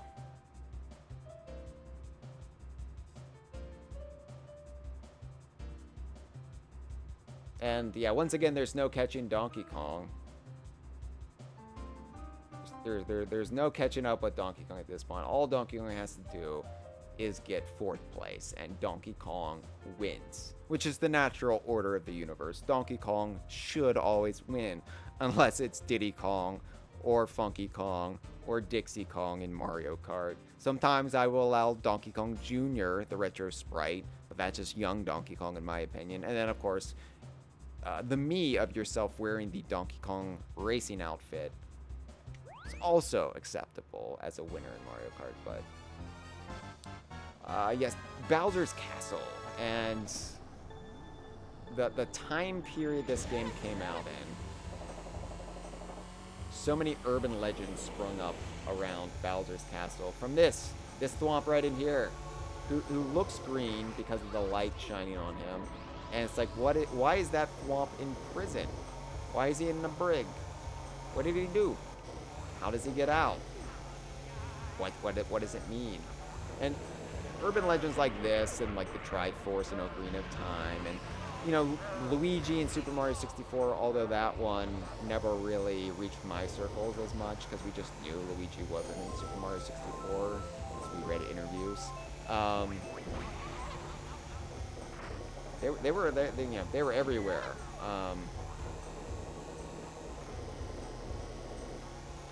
Pokemon had its fair share a year and a half later or so.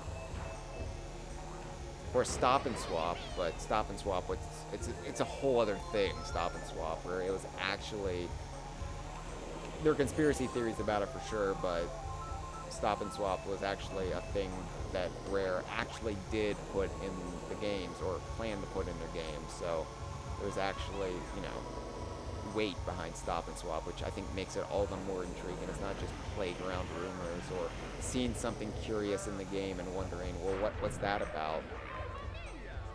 I do wonder why is that thwomp in jail, but I just like the idea that you could be a thwomp and be a malcontent, some sort of thwomp who, you know, doesn't follow Bowser's rules to the letter. You're just a slab. Like, what are you doing that's so against the grain that it requires you to be locked up?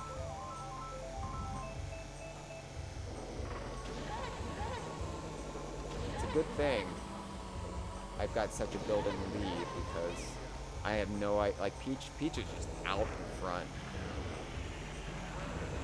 This track has a lot of pratfalls. There's a lot of ways this track can go wrong. See, like that, fall into the lava. I always, in my head canon, always just assumed that this lava was like, it's not the full, like, lava, like it's got, it's super cooled or something. It's, I don't know, it's got enough, like, water in it that dilutes it, so it's not actually burning hot magma. It's more like a, just a very, like, steamy bath.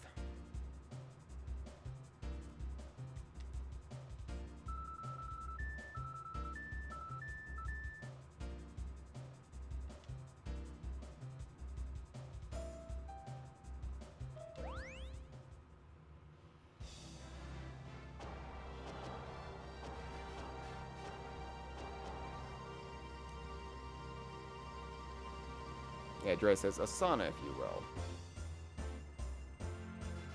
Yeah, I would imagine it would relax Donkey Kong's sore muscles after, you know, being hit by a car several times in Toad's Turnpike. So I like the way you drive around the raceway around Peach's primary castle, and then you go into one of Bowser's mini castles. It's like that was negotiated in the contract signings for the races. Like, all right, like I will race in the Mushroom Kingdom's Royal Raceway if you will immediately go to my castle for a race. There was all sorts of back and forth to get Bowser on board with this. And yes, you will let me, like, have my statues breathe fire at you and my thwomps try to squish you. And you're like, well, I guess we have to say yes. Maybe Bowser and the Koopa Troop, like, partially finance Mario Kart.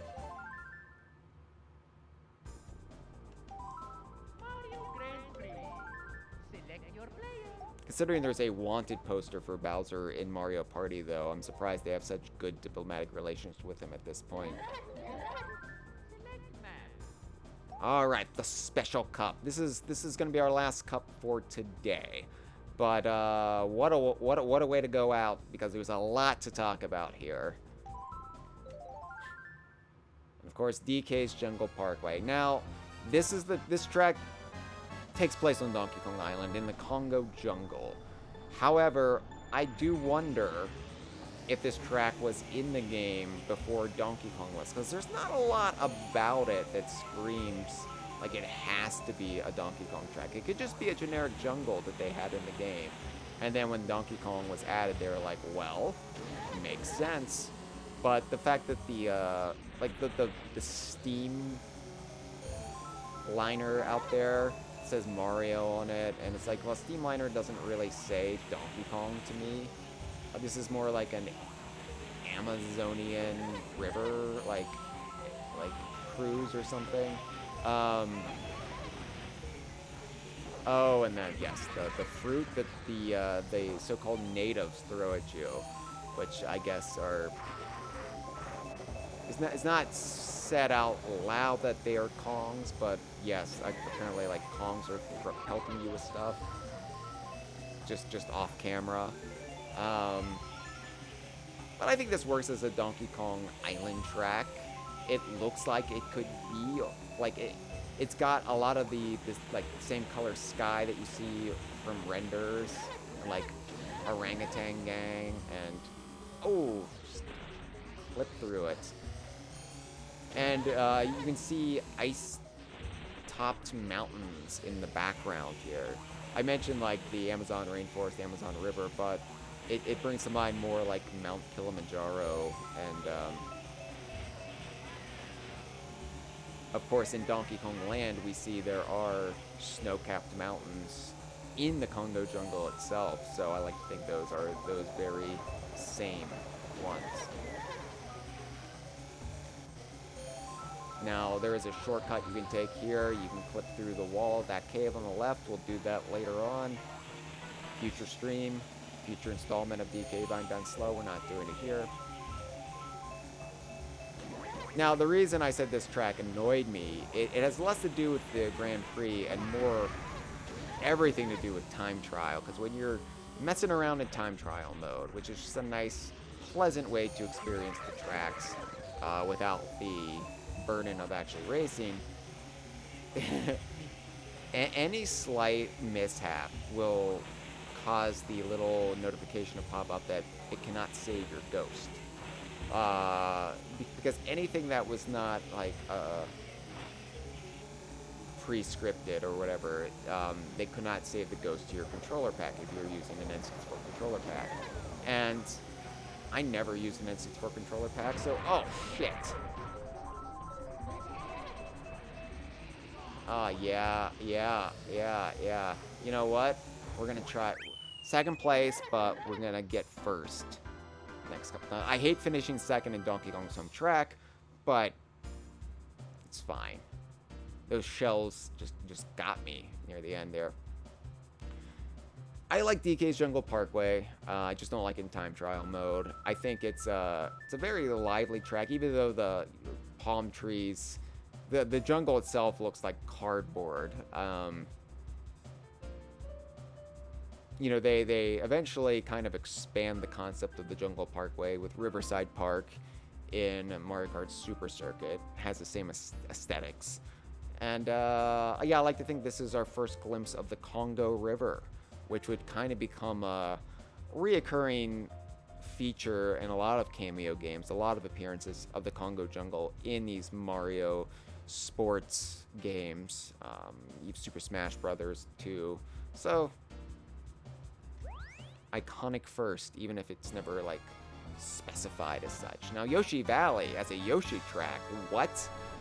Mario Kart 8 Deluxe would retcon this as a Yoshi Sanctuary, which makes a lot more sense, but this does not look like it takes place on Yoshi's Island at all. And yes, what is the deal? What is the deal with those porcupines are not from anything? It almost looks like they're from Super Mario Brothers 2, but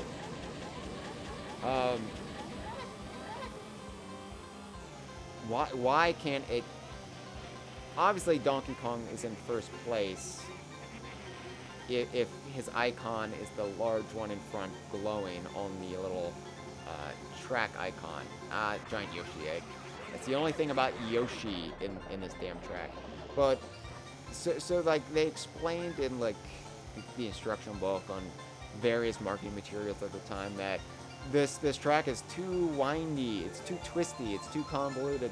There's no possible way to track who's in what place, which is a lie.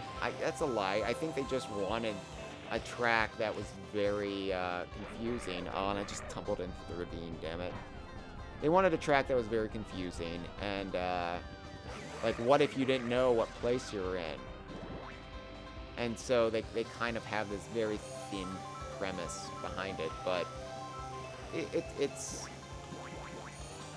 all built on lies and deception.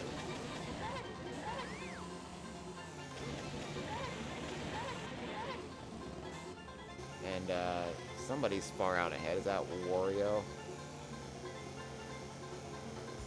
This Yoshi egg is so much easier to avoid in later appearances of this track.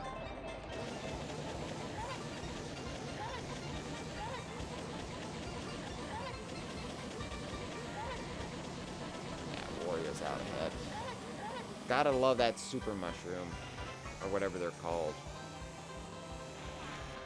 So you can just get right up. Damn it!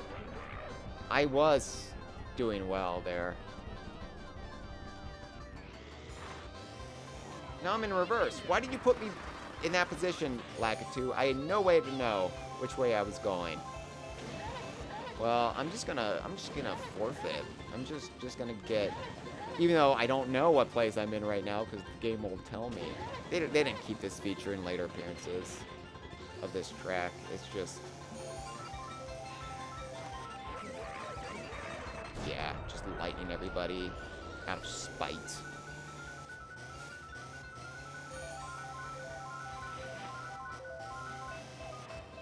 It's crazy to think, like, Gen X critics of this game when it came out said it wasn't as challenging as Super Mario Kart. And then you get the tracks like this where you just can fall into the ravine like so many different ways. Okay. Like, yeah, you look at Rainbow Road, right? And you're like, yeah, that's not as hard as the Rainbow Road in Super Mario Kart. It's a lot more enjoyable to play as a result. It's just a nice, like, wind down. It's a victory lap. Victory 3 laps, actually. But there's still plenty of tracks in this game that are just hardcore brutal. And Yoshi Valley is one of them. Banshee Boardwalk is another one of them, in my opinion. Really, the Special Cup. And it's funny that the Special Cup isn't really that special. It's just the 4th cup, and it's already unlocked, you know. But the Special Cup is the story of DK's Jungle Parkway and especially Rainbow Road. And these tracks, while iconic and containing charms, I think are less fun to play in because they can really just beat you down. Whew, barely made that.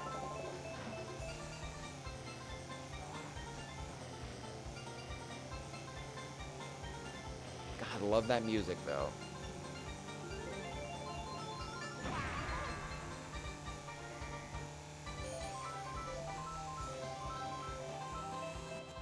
It's like a very like country jamboree kind of vibe to it. I don't know.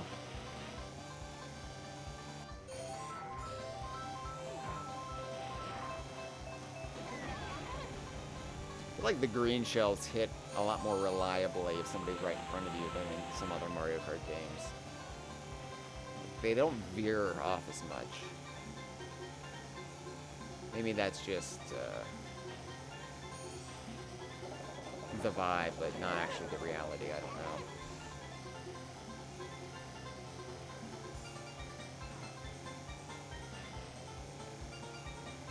Yeah, there's like pinkish sunsets in this game, or sunrises.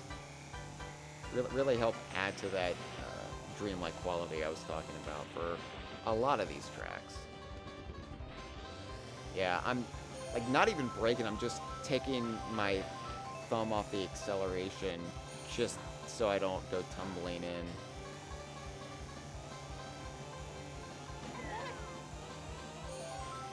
And actually, like, at this point, I'm barely even drifting here. I'm just trying to get through it intact. Because the odds are, like, computer players will just fall into the ravine, too.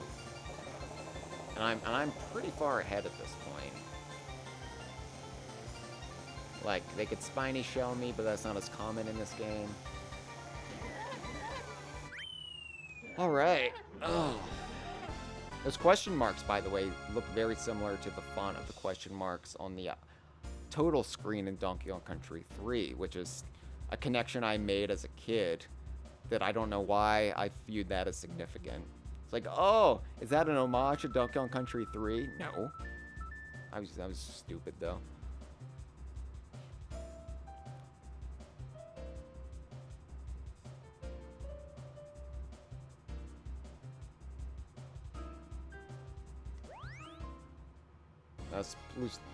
Splutastic Josh says, are those hairy hedgehogs from Yoshi's Island? I don't know.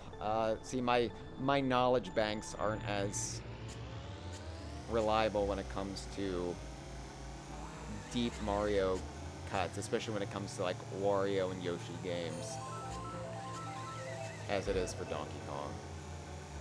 And yeah, so is that an actual Cheep Cheep? I think later Mario Kart games would establish that to be an actual Cheep Cheep that's jumping out of the water, but when I was a kid, I thought it was the trophy, what I thought was a balloon, like with a leak in it or something, so just going up and down out of the water. It's obviously supposed to be a real Cheep Cheep, but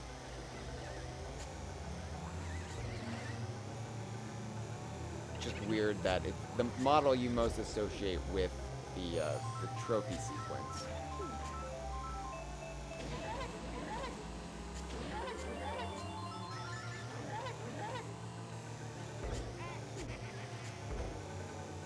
Can't even see the water beneath you, like.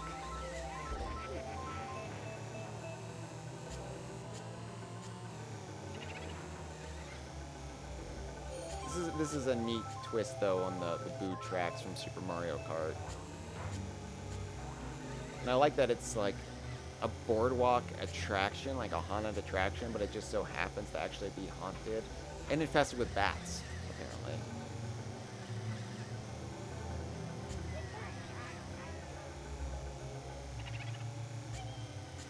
So many bananas on the track right now.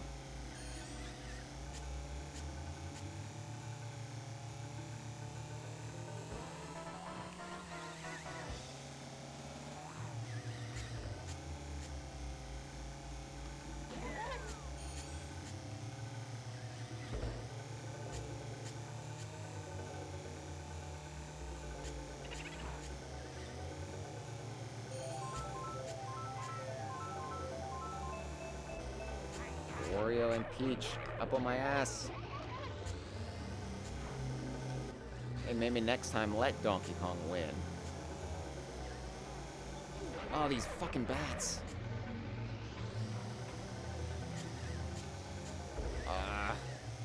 Alright, I might have to just back off here.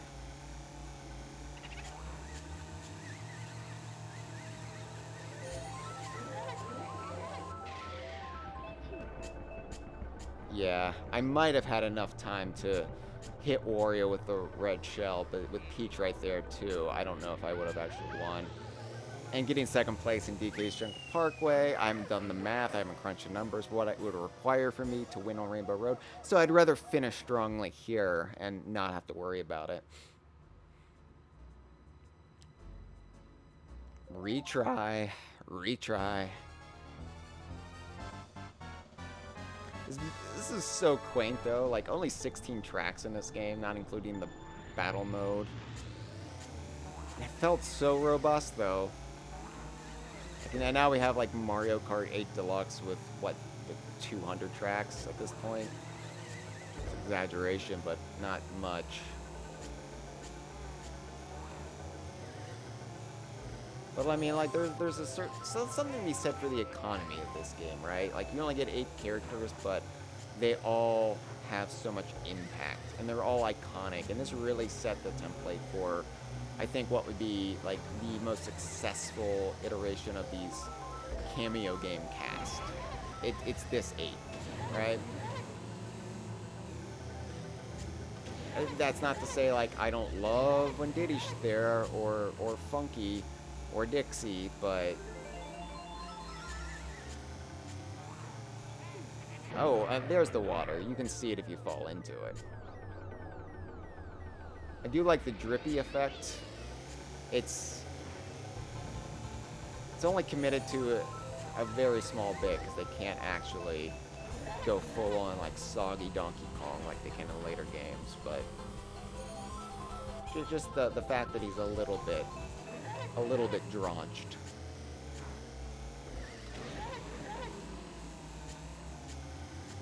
These fucking bats.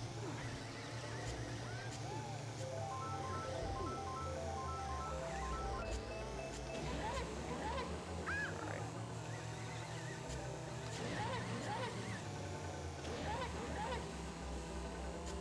Catch up to Wario and finish in first.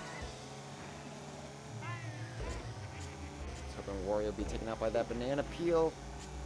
It's not falling for them. Fuck you.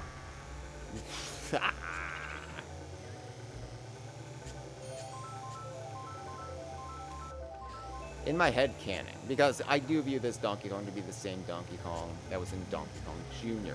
The Donkey Kong Jr. that was in Donkey Kong Jr. Excuse me. So in my head canon, at this point in the relationship between Donkey Kong and Mario, they hate each other. They're not even frenemies yet. They are just enemies. And I like to think that Donkey Kong maybe had a friendlier vibe with Wario as a result. And that's changed, you know, since Donkey Kong and Mario have gotten to know each other. But at this point in time, I would think, like, maybe Donkey Kong and Wario were chummier until Donkey Kong realized what a shitbag Wario was. And that Mario actually wasn't that bad, even though he kidnapped his father/grandfather. So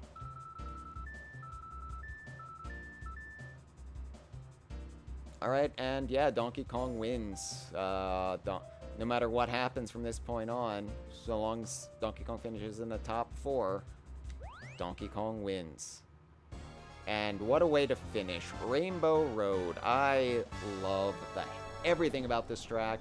I will do the shortcut when we do our shortcut tips and tricks stream some point towards the end of this series. But yeah, everything from the music to the scenery to just the overall like laborious presentation of how long this track is. I don't think there's been a better Rainbow Road. There's been more like varied, interesting tracks, but I think it's just as far as making you feel things. This Rainbow Road is top notch. Everything from the neon signs to the just the fact that you can't fall off the track to the only real danger of this track is, unless you're attempting the shortcut, is the roaming chomps, the metallic space chomps or whatever they're supposed to be. And yeah, like I said, it's a great cooldown track. And there it is. There's the Donkey Kong neon sign. This would, of course, go on to inspire DK Vine's site aesthetic and theme from 2004 to 2010. This is how we were branded. Like, it's wild to think there was a time where we were willing to brand ourselves off of a Mario game, albeit a Mario game that Donkey Kong plays a prominent role in, and a very historically important role in.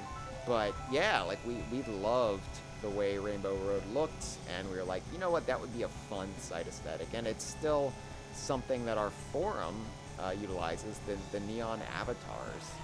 And we use them as far as identification on our news post on the site too. But even though we've moved on from the neon look, it will always be, I think, part of our DNA at DK Vine.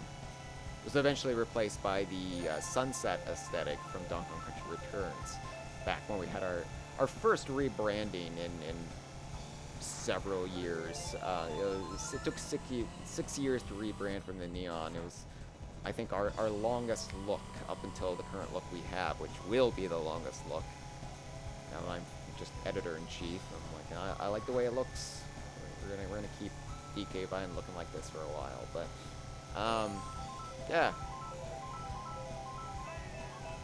I think somebody should make these neon signs as actual neon signs you can buy. I would buy the Donkey Kong one for sure. I mean, maybe there have been like Etsy sellers and whatnot, but I mean like official neon signs from Nintendo, officially branded. I also like how Donkey Kong's neon sign has little DK. Like, it's the only one that is signed or something. Did they not think that people would recognize it? Was that a subtle critique by Nintendo of Rare's Donkey Kong design? Like, oh, nobody will know what that mess is. Let's make sure we put DK next to it. Or whatever the reason I like that. It's almost like it's signed by him. And it's not D period K period, it's just DK.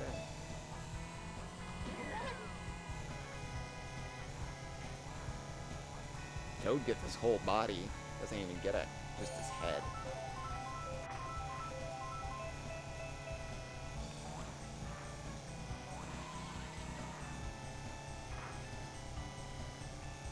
I'm not even trying to drive well, I'm just soaking it in.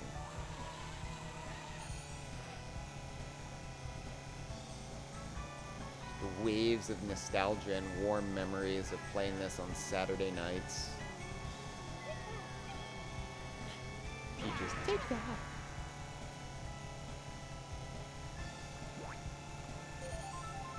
Since Donkey Kong doesn't actually, like, speak any words in this game, it's all guttural noises, I like to imagine his versions of, you know, boastful taunts that, the others do. They're a lot more in the gutter, at least in his head.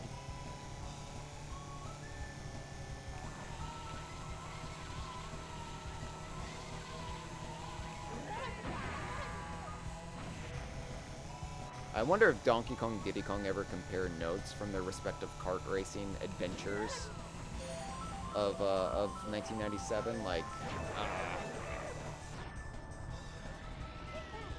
Donkey Kong's like, yeah, you know, I was up really high. It almost looked like I was in space. I was driving on this rainbow road, and Diddy was like, oh yeah, I went to space.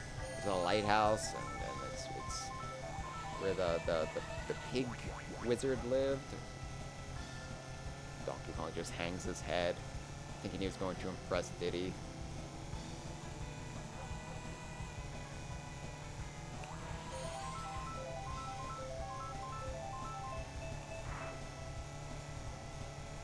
Yeah, I want that on my wall, damn it. That should be in the window of DK Vine's headquarters. Like a beer sign.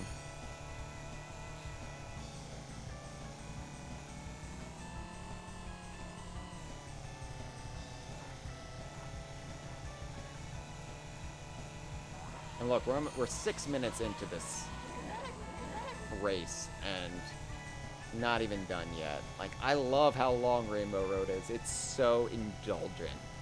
It's almost like hedonistic. And yeah, I don't think Mario Kart games really allow themselves this kind of just... Like, this is as long as a conversation episode. This is fantastic. It's just a nice way to really just let... I think the game's very best vibes. It really lets you just have it all at the end. Oh, almost 7 minutes. That race. That's terrific. And there we see Donkey Kong get chomped. All right. Let's go to the trophy ceremony.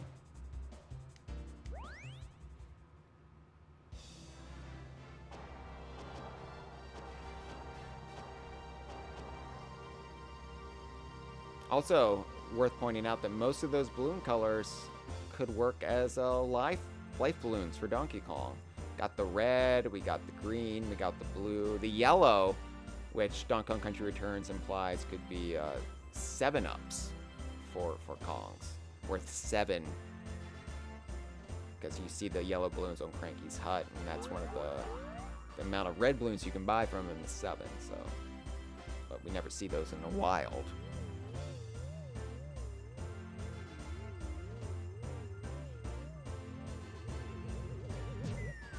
Almost makes you wish Donkey Kong was playable in Super Mario 64 DS. Almost.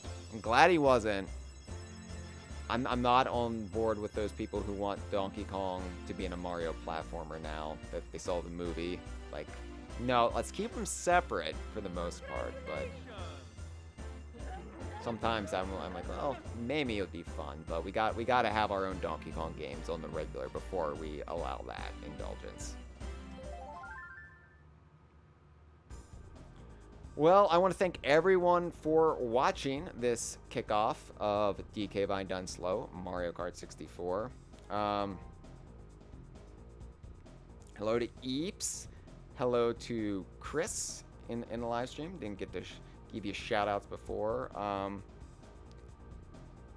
Chris says, none of the characters are playable in Super Mario 64 DS in the strictest sense of the word. Sick burn as always, Chris. Thank you for watching. We'll be back next Wednesday as I try 100cc and I share more nostalgic tidbits and anecdotes about Donkey Kong in Mario Kart 64, about this weird interquel between Donkey Kong Country 3 and Donkey Kong Land 3 that it turned out to be. But yeah, thank you. Make sure you tune in this Sunday at 11 a.m. Eastern, 8 a.m. Pacific, 4 p.m. BST for DK Vine's Stream of Thieves. We'll be sailing on the Dreadfully Evil as always, exploring the latest from Rare UK, the creators of this 3D Donkey Kong model you've been enjoying on this stream. The Idaho crew will be moving on this Tuesday at 8 p.m. Eastern, 5 p.m. Pacific. They're done with the Banjo-thon. What awaits them next? There was some loose talk about a Conquer-thon, but they might be, you know, doing some other things before they fully commit to living the squirrel's best and worst days. The conversation will be coming up later this week. We'll be recording it. It'll be Dustin and myself talking about the life and times of Swanky Kong. That's right, it's Character Witness Swanky Kong. So you have that to look forward to. I want to thank everybody watching on Twitch. I want to thank everybody who's watching as After Effect on YouTube. Like, subscribe, follow, whatever. I'll see you next time on DK Vine Done Slow. Thank you.